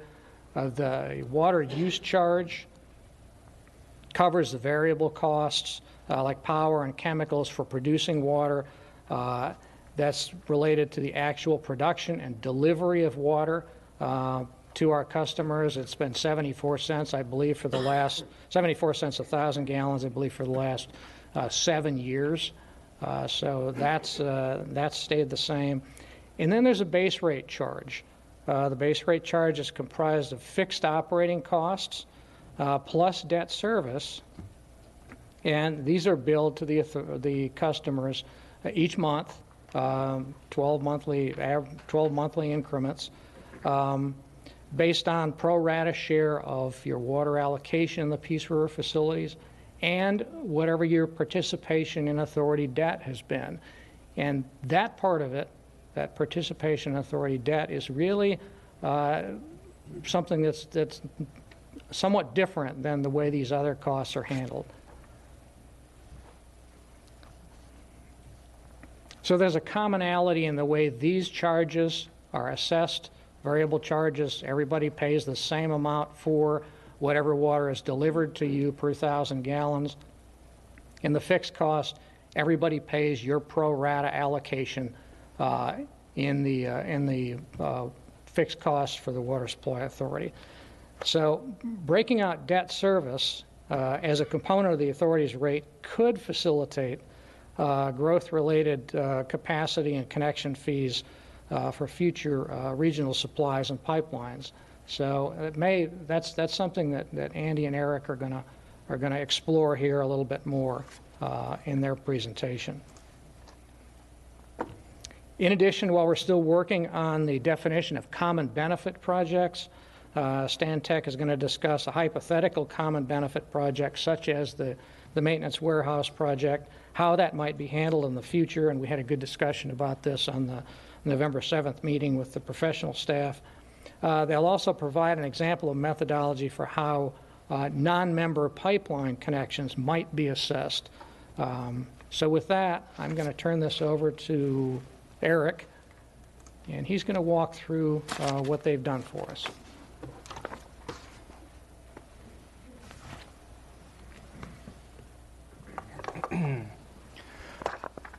Good morning. For the record, Eric Grau with Stantec Consulting Services. And as just outlined, I'm going to be presenting a high-level kind of conceptual look as to some starting points that we could propose for how to address the challenges identified by Mike Coates. So I'll go ahead and start with how to fund future water supply development projects. We would propose a system development fee that could be charged to each new unit of growth that would help fund and downsize future borrowing associated with projects that the authority would undertake in order to expand the water supply of the system. And so based upon the projects identified in the 10-year CIP project and the capacities related to those projects, if we net off any assumed grant funding for those projects and convert the associated capacities to equivalent residential units, we're able to come up with a proposed fee of $1,741. Now this fee would be for each new connection, and based upon projected growth per Bieber, we've modeled some anticipated impacts to each member's monthly base charge that could be derived from such a fee. So assuming $1,741, I'll draw your attention to this bottom orange box, and you can see that the additional revenue would serve to downsize future financing. If we move up to this top orange box, this shows that for each member's monthly base charge, what the cumulative impact could expect it to be by the end of the 10-year forecast, in this case fiscal year 2028, and we're looking at between a 4 to 5% cumulative decrease to each member's monthly charge. Now I'll draw your attention just to the left of this orange box in fiscal year 2028 in the white here under each member. That's the projected annual year-over-year change. So it's reasonable to expect that beyond this 10-year forecast, each member's monthly base rate would decrease by approximately 10% annually versus what the baseline projections would show. Now, with regard to funding regional integrated pipeline projects, again, we took the identified projects in the authority's 10-year CIP, netted off any anticipated grants, and then converted the capacity to equivalent residential units and derived a proposed fee of $214 per equivalent residential unit. Again, if we look at the potential impacts of just this fee, we see that our future projected financings are reduced, not as much as they were under the water supply development fee, but still nonetheless reduced. The cumulative impact for each member by fiscal year 2028 would be in the 1 to 1.5% range. But if we look at fiscal year 2028, which is pretty representative of what you could expect beyond this time period, we're looking at annual decreases of approximately, call it 1 to 3%. And if the authority were to charge both of these fees, then on a combined basis, the cumulative impact would be between, I think it's like 5 and 8%. But then looking at that last year increase, the combined impact would be, we're looking at 10 to 15% declines to the monthly base rate for each member.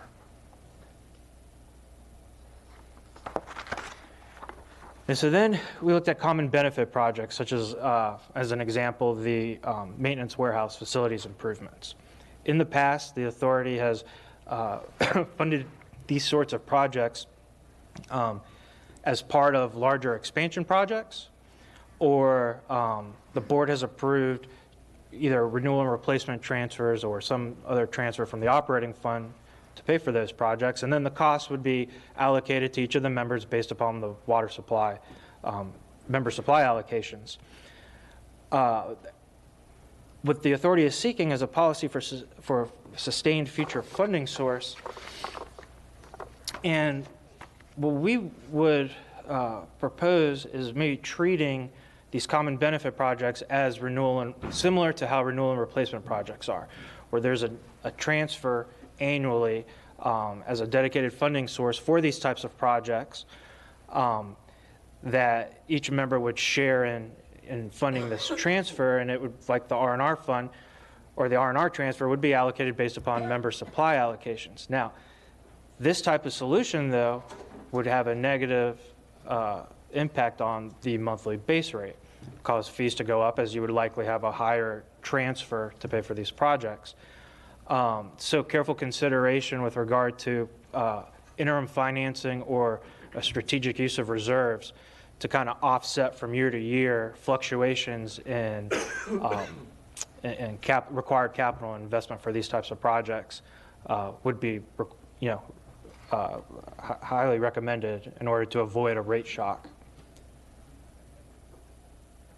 And then finally, with respect to non-member or partnership projects such as the City of Punta Gorda Interconnect, the authority is seeking policy for strategic plan implementation. So this could be contractual arrangements between the non-member and the authority, or maybe it's a contractual agreement between the non-member and the member government. That would all need to, would eventually need to be figured out. But what we've proposed and what I'm going to show you on the next slide is an example of a standby fee that could be charged for an interconnect that's not withdrawing water from the system. So they're not actually taking water, but they have an interconnect, be it for emergency purposes or they plan to connect and draw water later in the future. But for this type of standby fee, in this example, we've included all of the fixed charges of the fee that the members pay, and that including the debt service component. And so based upon the cost as projected for fiscal year 2020 and the 34.7 million gallons per day of capacity in the system, we calculate a standby fee for a 3/4 inch by 5/8 meter of $1.80, including debt. If we were to scale that amount, for this example, we assumed one 12-inch interconnect. We scale up that $1.80, that's an annual revenue stream of about $35,000. That revenue could then be used to offset the monthly member base rate that's paid, and it would be allocated based upon the member allocations. And so in this example, you see that $35,000 for this single 12-inch interconnect would result in, these amounts of offset to the monthly base rate paid by the members. Now, this isn't a lot of money, but if the authority were to get 5, 6 interconnects, it starts to add up for the authority. And so again, these were kind of high-level conceptual ideas for starting the conversation. If the board is comfortable with proceeding with any of these, I know there's a lot that needs to be considered, and Mr. Coates, I believe, will be touching on some of those now.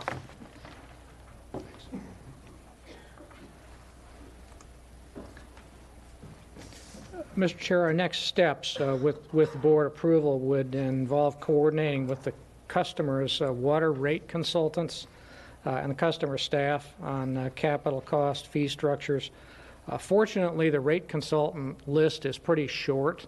Almost everybody uses Robert Ory's group, and those who don't use Stantec, so there's probably a good cause for coordination there. We still need to develop a working definition of our common benefit projects and options for sustained funding of those projects. And we need to take a look, of course, at a more extensive look at non-member partnership projects and how to charge for future connections to the regional system. So that's where we see the next steps going, but certainly this is intended as a more or less a workshop item for you. You tell us what you'd like to see us do in all of this. Well, I have some thoughts, but I'll speak last, as always. Commissioner Doherty and the other commissioners. Thank you, Mr. Chairman. I think the next step, the list on the next steps looks reasonable. We're looking at our rates right now, and I've shared that with Pat and Mike. Matter of fact, we'll have a discussion about that, I believe, next Tuesday a little bit. And we're trying to build in an understanding not only of our own CIP needs and so forth, but how those rates are affected by our contributions to the authority. So we've been guessing, we're putting some numbers together as to what that all is. So yeah, it's really critical that we get all those rate guys in the same room and start looking at what we're all doing individually and make sure our staffs and our administrations are coming back to us with their recommendations. This is a good place to, good roadmap, I think. Right. Good roadmap. Anyone else? No. But I think this is a great place to start. I think we need to look at this. I have always, in my 4 years on this board, always been reluctant to step too far out ahead of my commission. So that's why to do the next steps is one thing. Beyond that is an entirely different matter.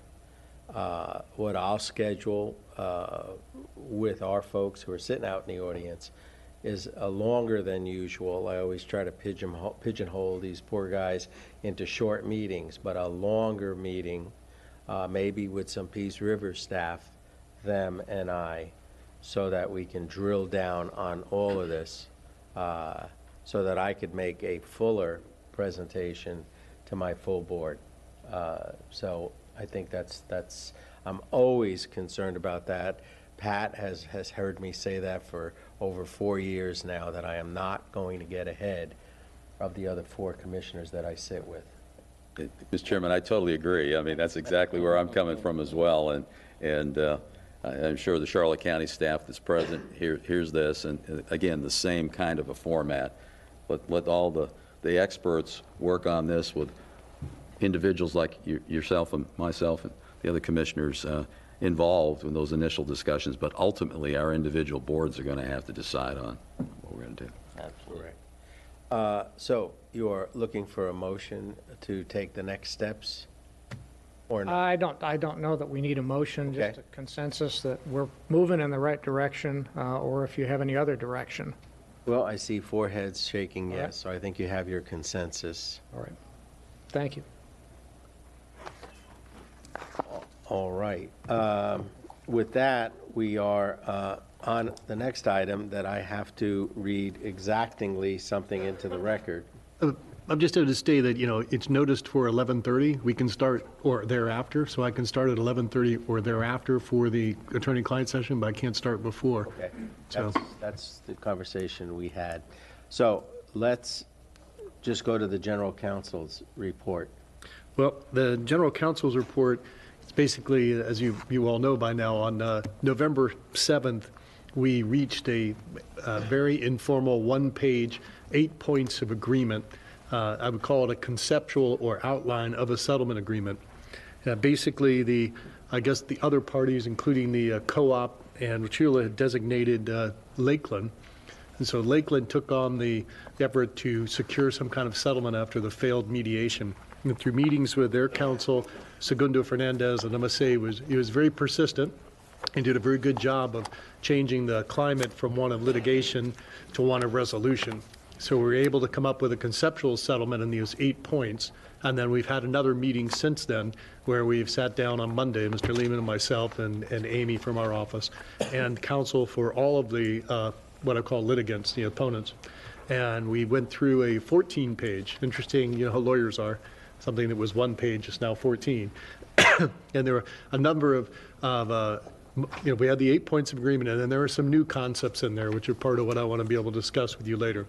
But I think we're making good progress.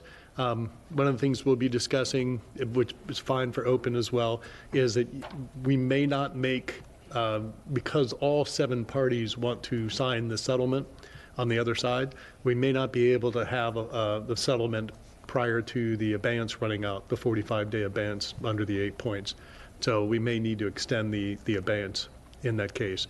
But I feel confident, and so do the other parties, that by mid-January, we should have a full-blown settlement reached. We'll probably have a document for you all to approve. We're hoping, I'm going to announce a special meeting on December 19th. And then it would just be a matter of having, because of the holidays, getting it to each one of those governments, just like if I were having all of our members sign off on something, takes a while. And so there are different meetings, different schedules during the holidays. So that's why they think they need until January 15th. We have an executed document on the 19th, then having each one of those different parties sign off and have it executed and voted on by their boards. So everything is going well. The litigation stopped. The settlement negotiations we concluded in a concept, but believe me, there's still a lot of details to tie up, which we will discuss during the SHAPE meeting.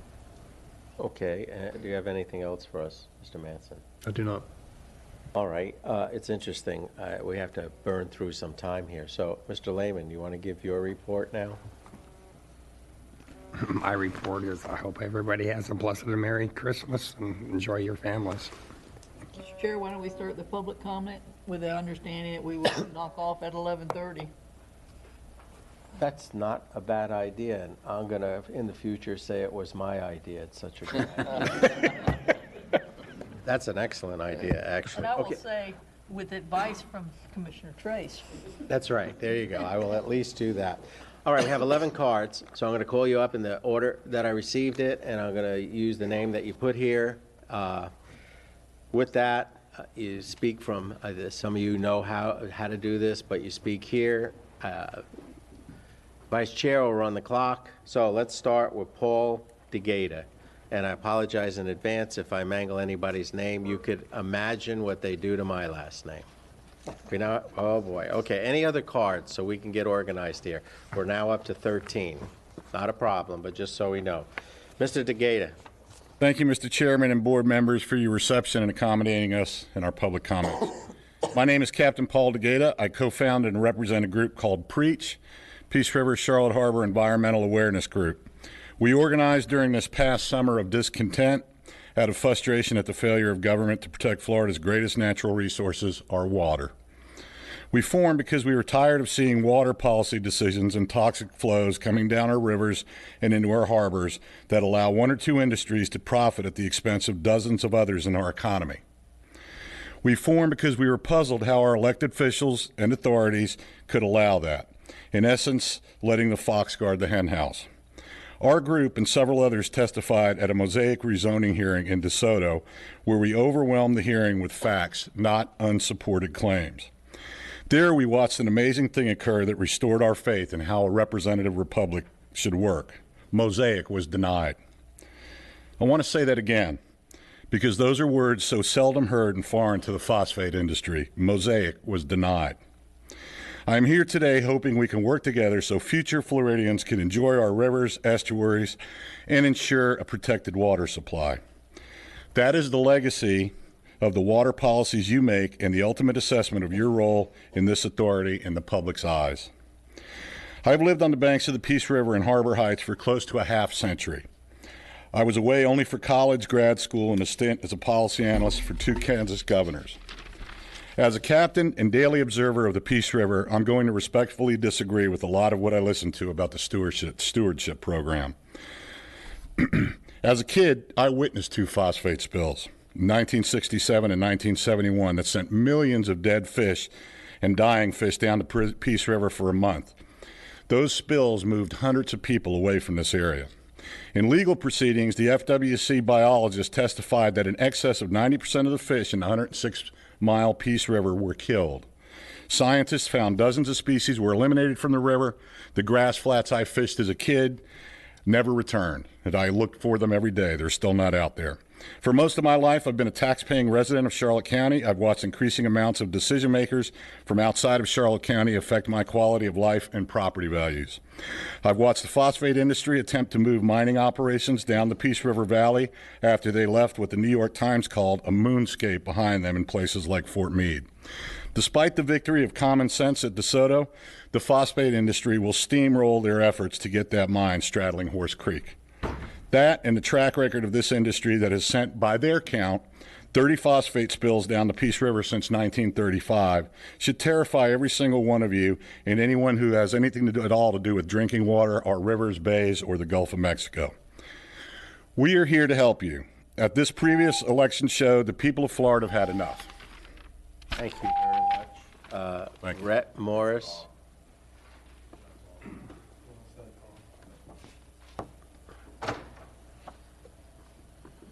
Mr. Morris, how are you?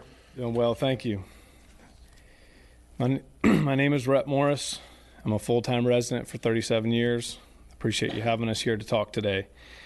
I've been a full-time charter captain for the last 25 years, and I just wanted to talk to you about more evidence of what I've seen to support how scared we all should be of the phosphate industry and what they can do to the single most important element that the entire world relies on, not just our state.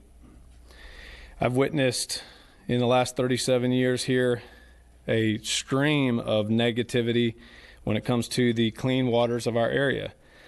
A few have been the increased intensity and duration of the red tides that frequent our coastal areas and bays now.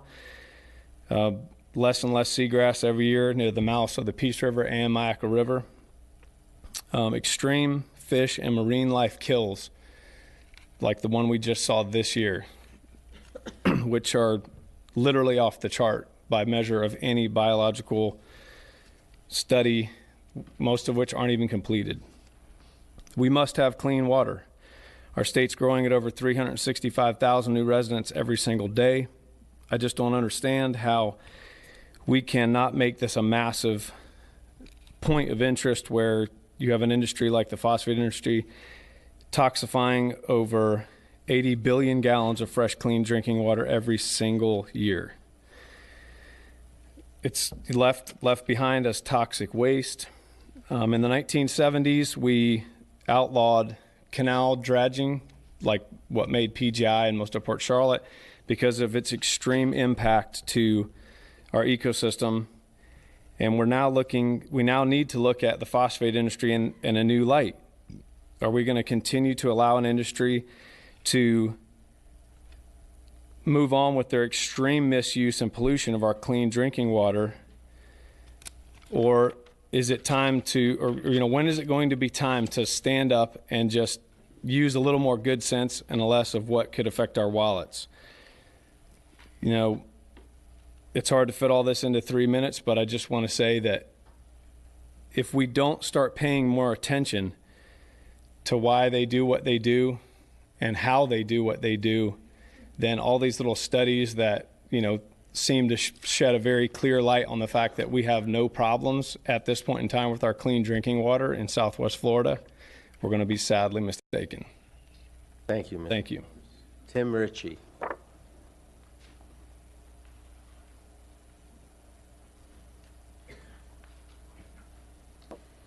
Good morning, Mr. Ritchie. Good morning, and thank you for this opportunity. My voice is a little rough, but we'll get through it. I'm a citizen, and I live in Florida, and I'm a resident of Punta Gorda since 2010. As a citizen who receives water from this authority, I would like to point out a few facts and make a request.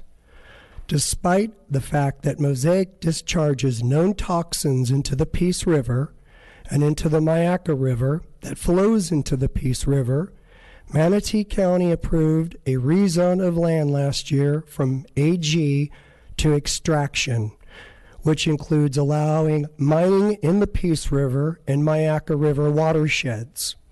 And in July, issued Mosaic a 5-year operating permit, knowing that these toxins will end up in the drinking water of 3 counties.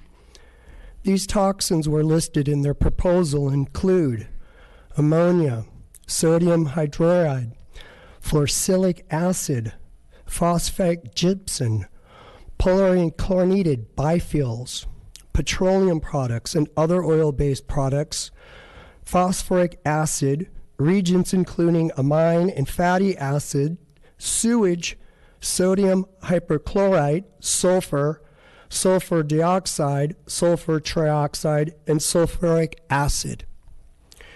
Mosaic's discharges into the Althea and Manatee rivers are polluting north near Tampa Bay, and their discharges into the Myakka and Peace rivers are polluting Charlotte Harbor. Add to that their discharges into the Kissimmee River that flow south to Lake O and are released through the Caloosahatchee, and you get destruction of our ocean floor and death of our sea life along the entire coast of Florida. For these reasons, I am requesting weekly testing of the Peace River waters, its tributaries, by an independent lab not affiliated in any way with Mosaic or Moat Marine or any other group that accepts any kind of compensation or donations from Mosaic. I would like these results to be posted online where the public can view them. Included in these tests to be not only the discharge toxins, but also any strain of cyanobacteria or algae or any forms of alpha and gamma radiation. As consumers, we deserve to know what is in our water sources. As citizens, we have a right to clean water to drink and clean air to breathe. Now, I flew over Mosaic's entire operation up the Peace River on November 29th of 2018. I am very happy to share my photos with you. Thank you for the time. My friend. Ellen Pope. Ellen Pope. Perhaps Ms. Pope left. Lee Richardson.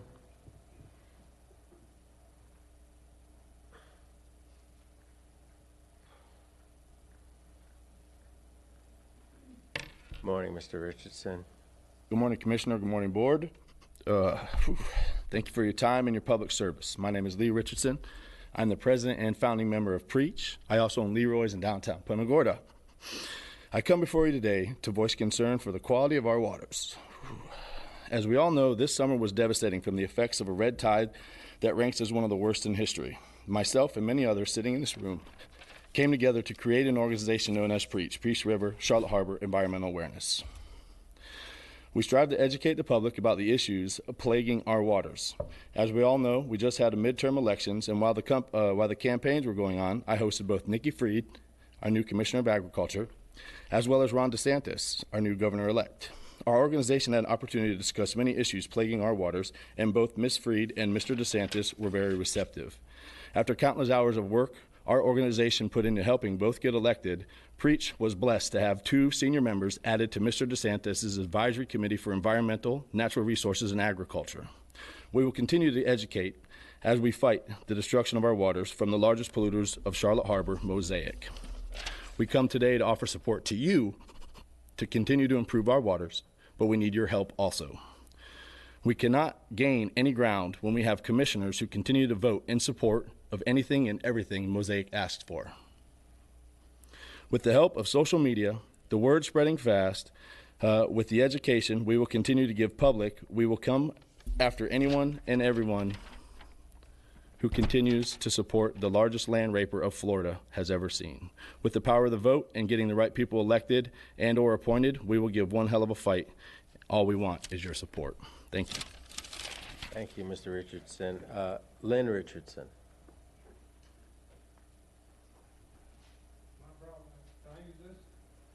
I don't see why not. Do we have a, well, you may have to just hold it up when you're up here. I don't know that we have an easel for it, but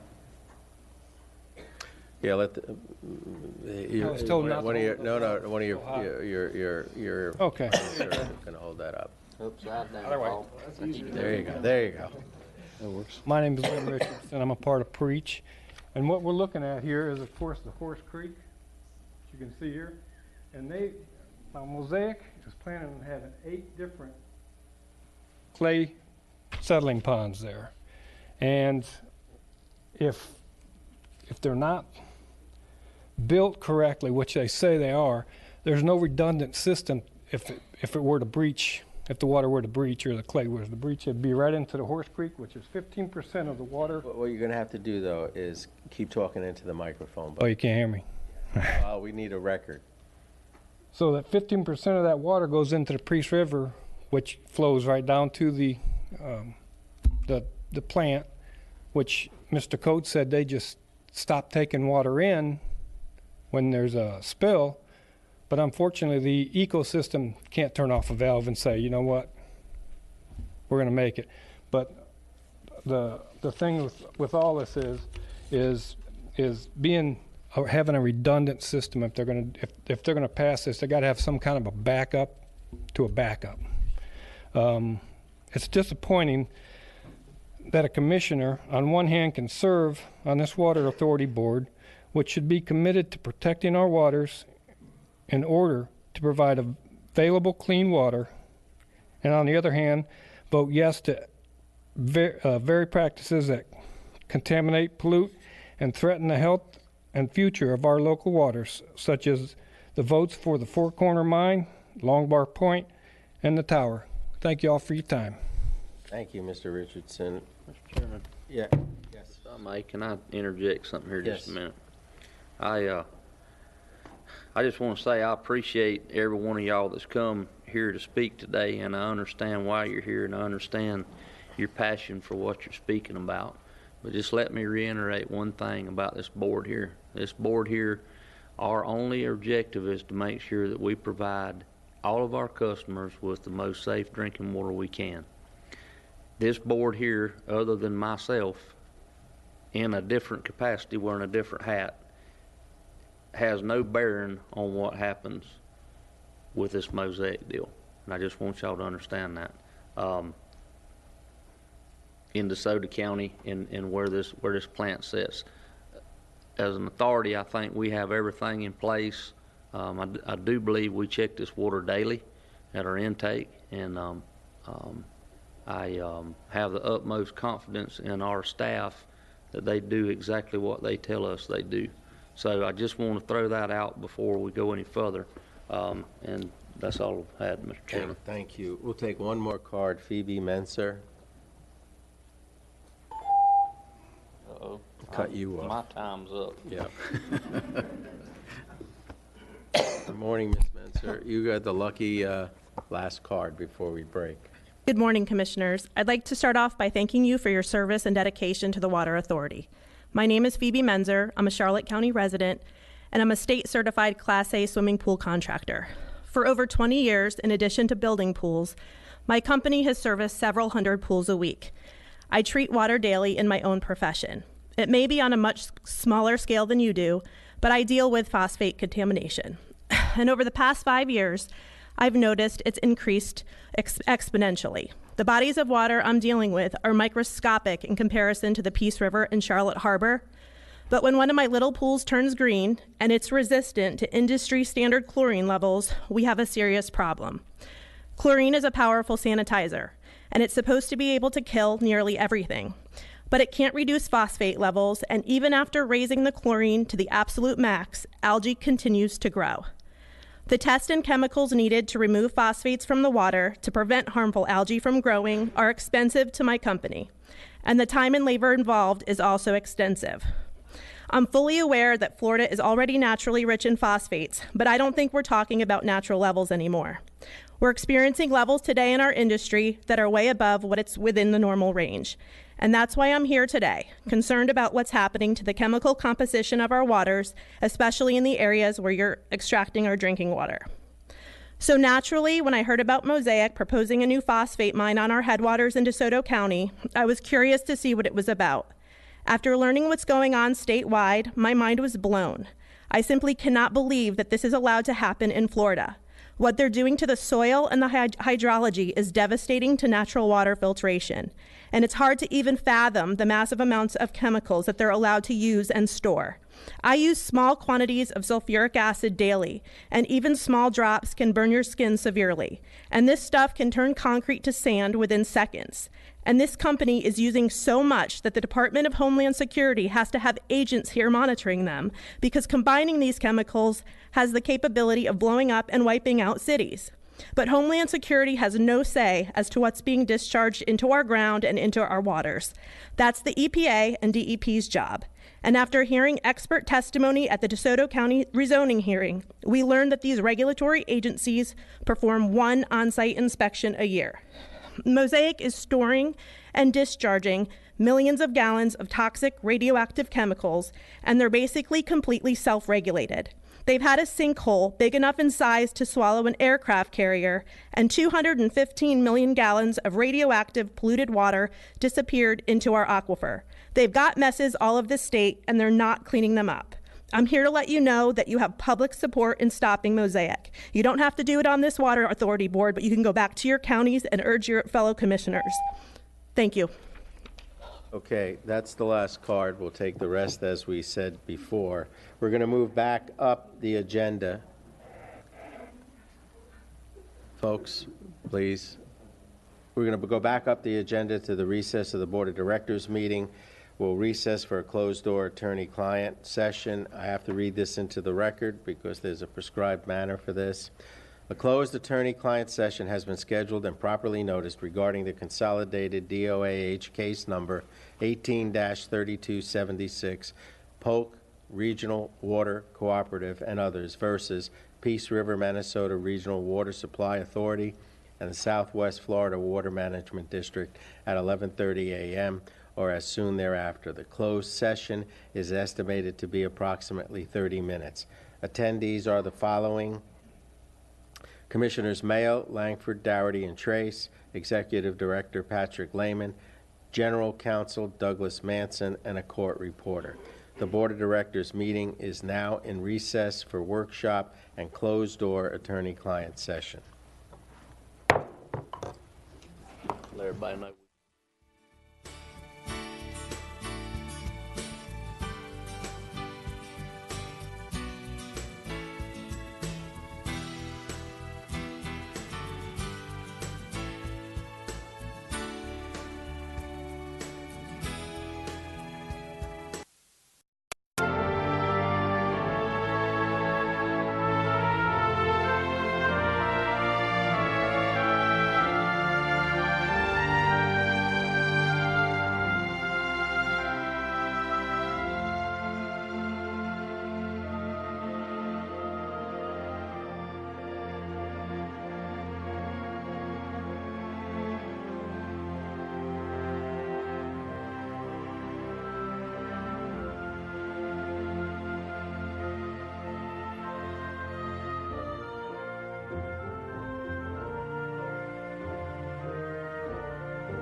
Okay, it's now still morning, 5 to 12. We're going to reconvene the Board of Directors meeting. Let me read this into the record. The closed-door attorney-client session related to the consolidated DOAH case number 18-3276, Polk Regional Water Cooperative and others versus Peace River, Manasota Regional Water Supply Authority and Southwest Florida Water Management District has now been concluded.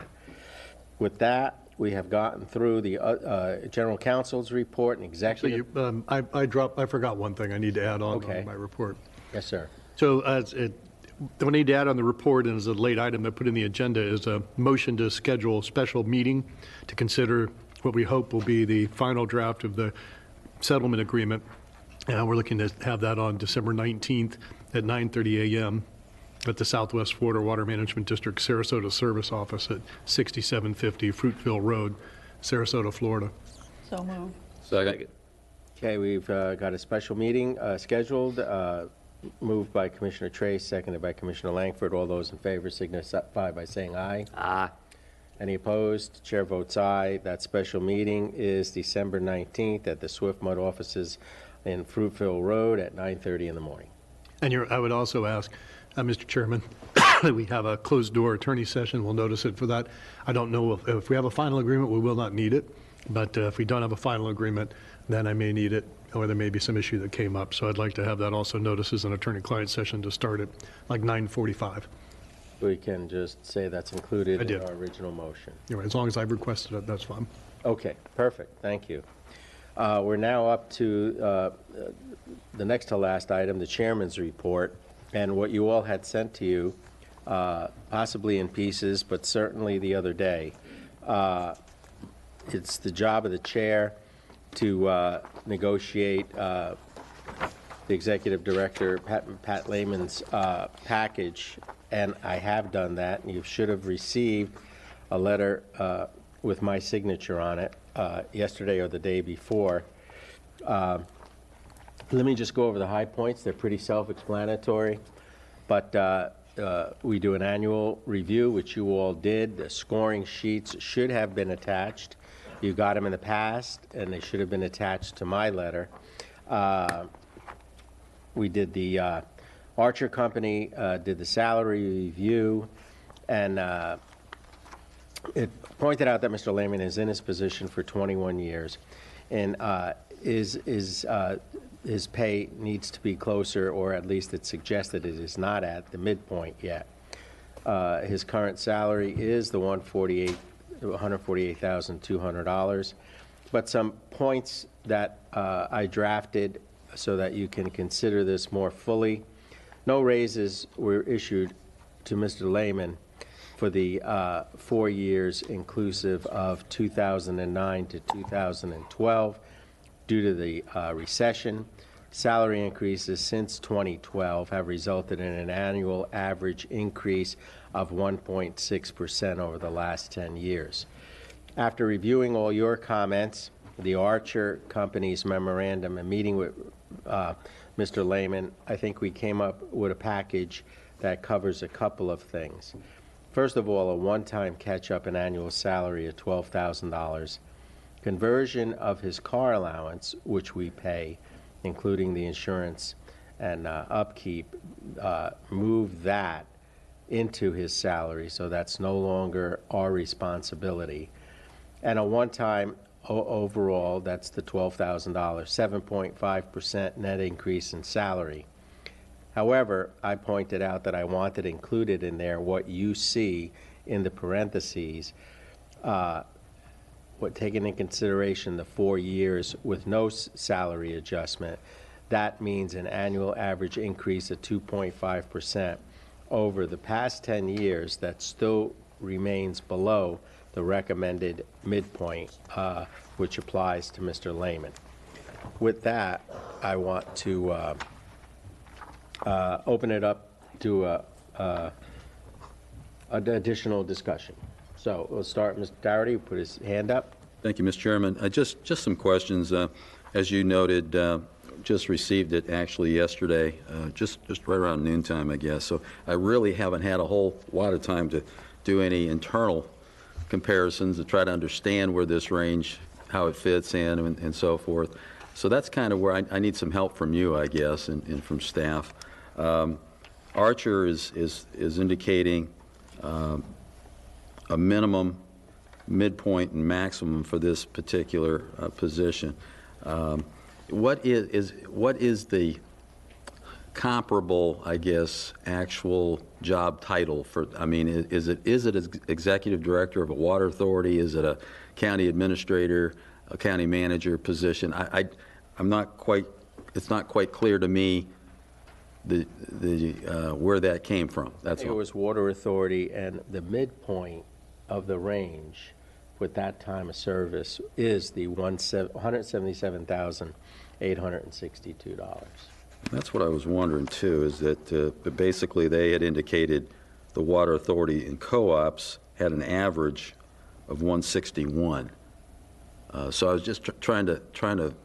It almost looks like it's a combination maybe of administrators and water authority folks. Can anybody clarify that? Yes, sir. We had Archer look at comparable positions to the executive director position, both in terms of Mike, what they do. green light. Okay. We had them look at the job descriptions themselves, and they looked at both the county administrator position as well as the local water authority, so Polk County, Toho, Tampa Bay Water, those folks.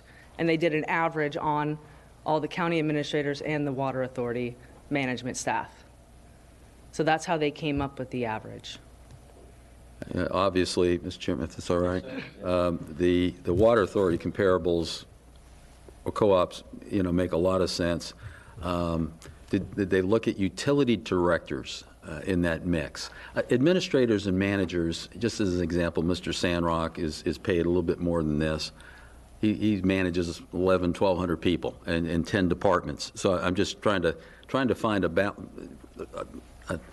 I guess a connection there that makes complete sense. I think the fact that you've done a good job, Mr. Lehman. Believe me, it's just making sure as the stewards of the ratepayers' dollars and everything, just want to make sure that we've got the right basis for this. That's all, and that's all. And I got to trust you, sir. You've been looking at this a lot more than I have. So and what I tried to factor in is that it's 21 years of service. That's true too. And the 4 years with no pay raise. So the compounding effect of that pay raise with an incentive, a percentage increase on each of those years as it compounded, I thought this was a fair way to do it. Understood. Any other comments of folks? You have a, No, sir, we've got a motion that we're going to need. Okay. Mr. Chairman, if I would, I'd like to make a motion to approve the amendment to the employment agreement for the executive director effective October 1, 2018. Second. Okay, the employment agreement the motion has been made by Commissioner Langford, seconded by Commissioner Trace. If there's no other discussion, all those in favor signify by saying aye. Aye. Anyone opposed? Chair votes aye. The motion passes 4-0. And Mr. Lehman, thank you very much for your service. You've made my job significantly easier. That's not why you got the raise, but you made my job significantly easier. Okay, with that, routine status reports you all have in your book. We now have the second, if the folks are here or if you can get them out of the hall, the public comment portion again. Let me just get organized here. I don't want to skip anybody. Next up is... Mr. Chairman, excuse me for Yes, just... sir. The routine status reports, again, as I mentioned earlier, our Florida County Commission meeting was rather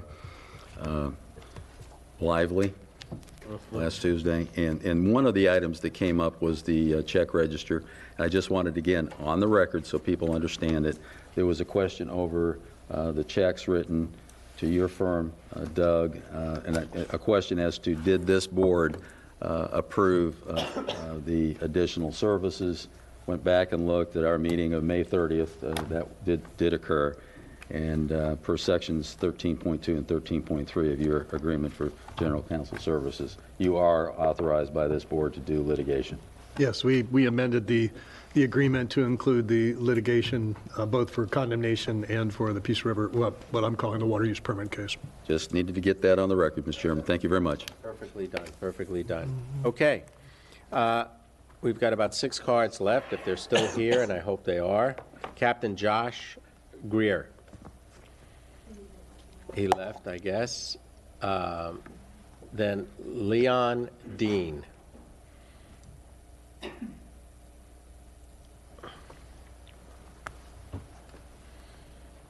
Mr. Dean, now I can say good afternoon. Good afternoon.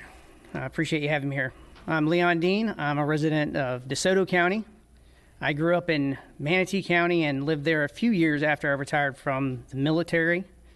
I have a graduate degree in environmental sciences. And a few concerns that I had before coming here, I'll address. And in fact, I got a little more concerned listening to your report on water quality. I just want to remind you all know that, but remind everyone else that the Clean Water Act doesn't cover non-point source runoff. Big factor for us. Apparently, our state doesn't really care, with 90% of our surface waters being listed as impaired by the EPA. So we don't have that. So it's left to the local people for this non-point source. On your maps, I saw increased urbanization, increased mining, and those type of things that lead to more surface runoff into our water. And I want to know how prepared we are for all these increased contaminants we already have, or new contaminants, such as the blue-green algae that we've been infected with this year is related to cyanobacteria, which has recently been directly related to the BMAA proteins causing ALS in human beings and animals. So I don't know if this board has thought about, are we investing money to make new filters for our drinking water to find things like this BMAA, and how do you get it out? Along with maybe other of these toxins, which other of my constituents with the mosaic and the things that they're going to dump into our waters, because they mix the fresh water with their water and then put it in our streams under the NPDES permit law. I understand. Right now we have maybe none, and we're going to get some. So are you guys looking to monitor more of those types of molecules and perhaps buy or invest in new filtration systems in the future? Because it's coming. It's happening in every state. Every state in the union, including us, we're one of the worst. More pollution is going to be in our water in the next few years. Guaranteed. Are we ready to filter that, to give it to us? And that's offset from all the ecological problems it's causing. And I applaud the Peace River Management System for having a stewardship program. It looks comprehensive. I'd be proud to be a part of it. I appreciate people looking out after the environment, not only on behalf of human beings. One of the reasons I left Manatee County was their lack of ecological stewardship, and I moved to DeSoto. So I want to address that this non-point source runoff, we're going to have to look at that, pay attention to it, and get ready for it. There's more and more hazards coming. I also wanted to know, since we're monitoring all the surface water Peace River use, I was wondering about all the people with wells. Is anybody thinking about if they all plugged into your system? Okay, thank you very much. Yep. And just so we understand the format here, we're not here to answer questions. We're here to receive your thoughts with staff listening and a taped record of it. Anybody just walked in? Is Captain Josh Greer amongst them? No, sir. No, okay. Captain Chris Finelli.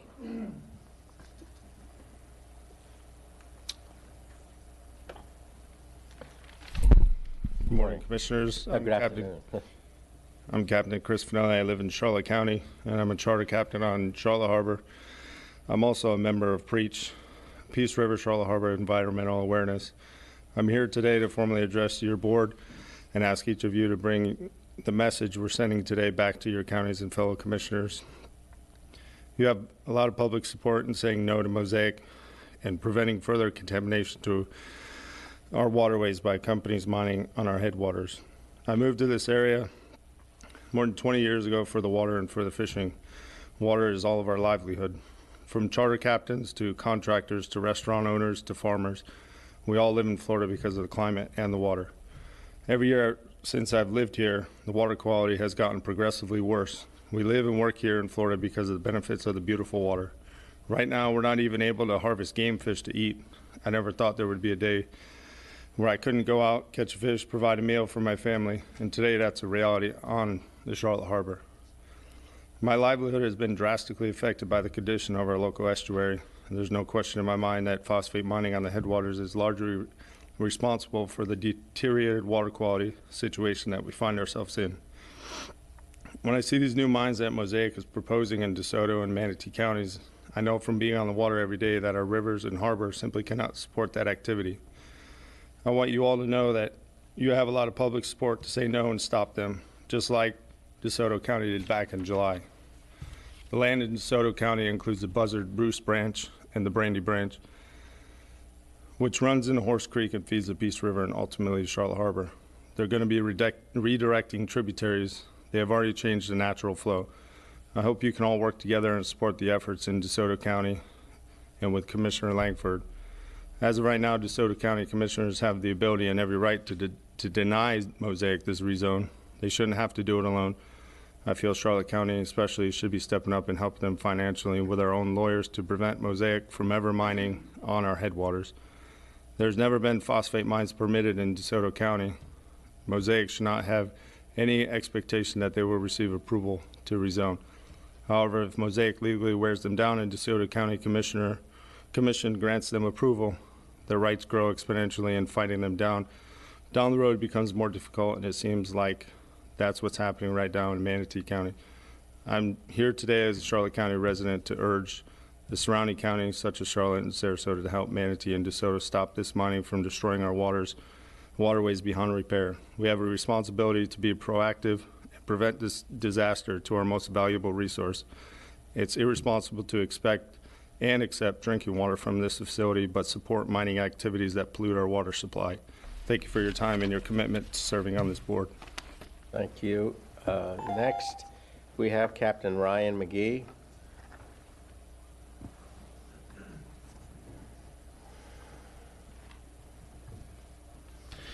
Good morning. I was going to speak and talk more about what kind of everyone else was talking about. I'm just going to make it short and sweet. I'm Captain Ryan McGee. I'm a charter captain on Charlotte Harbor and been a member of Captains for Clean Water and also Preach.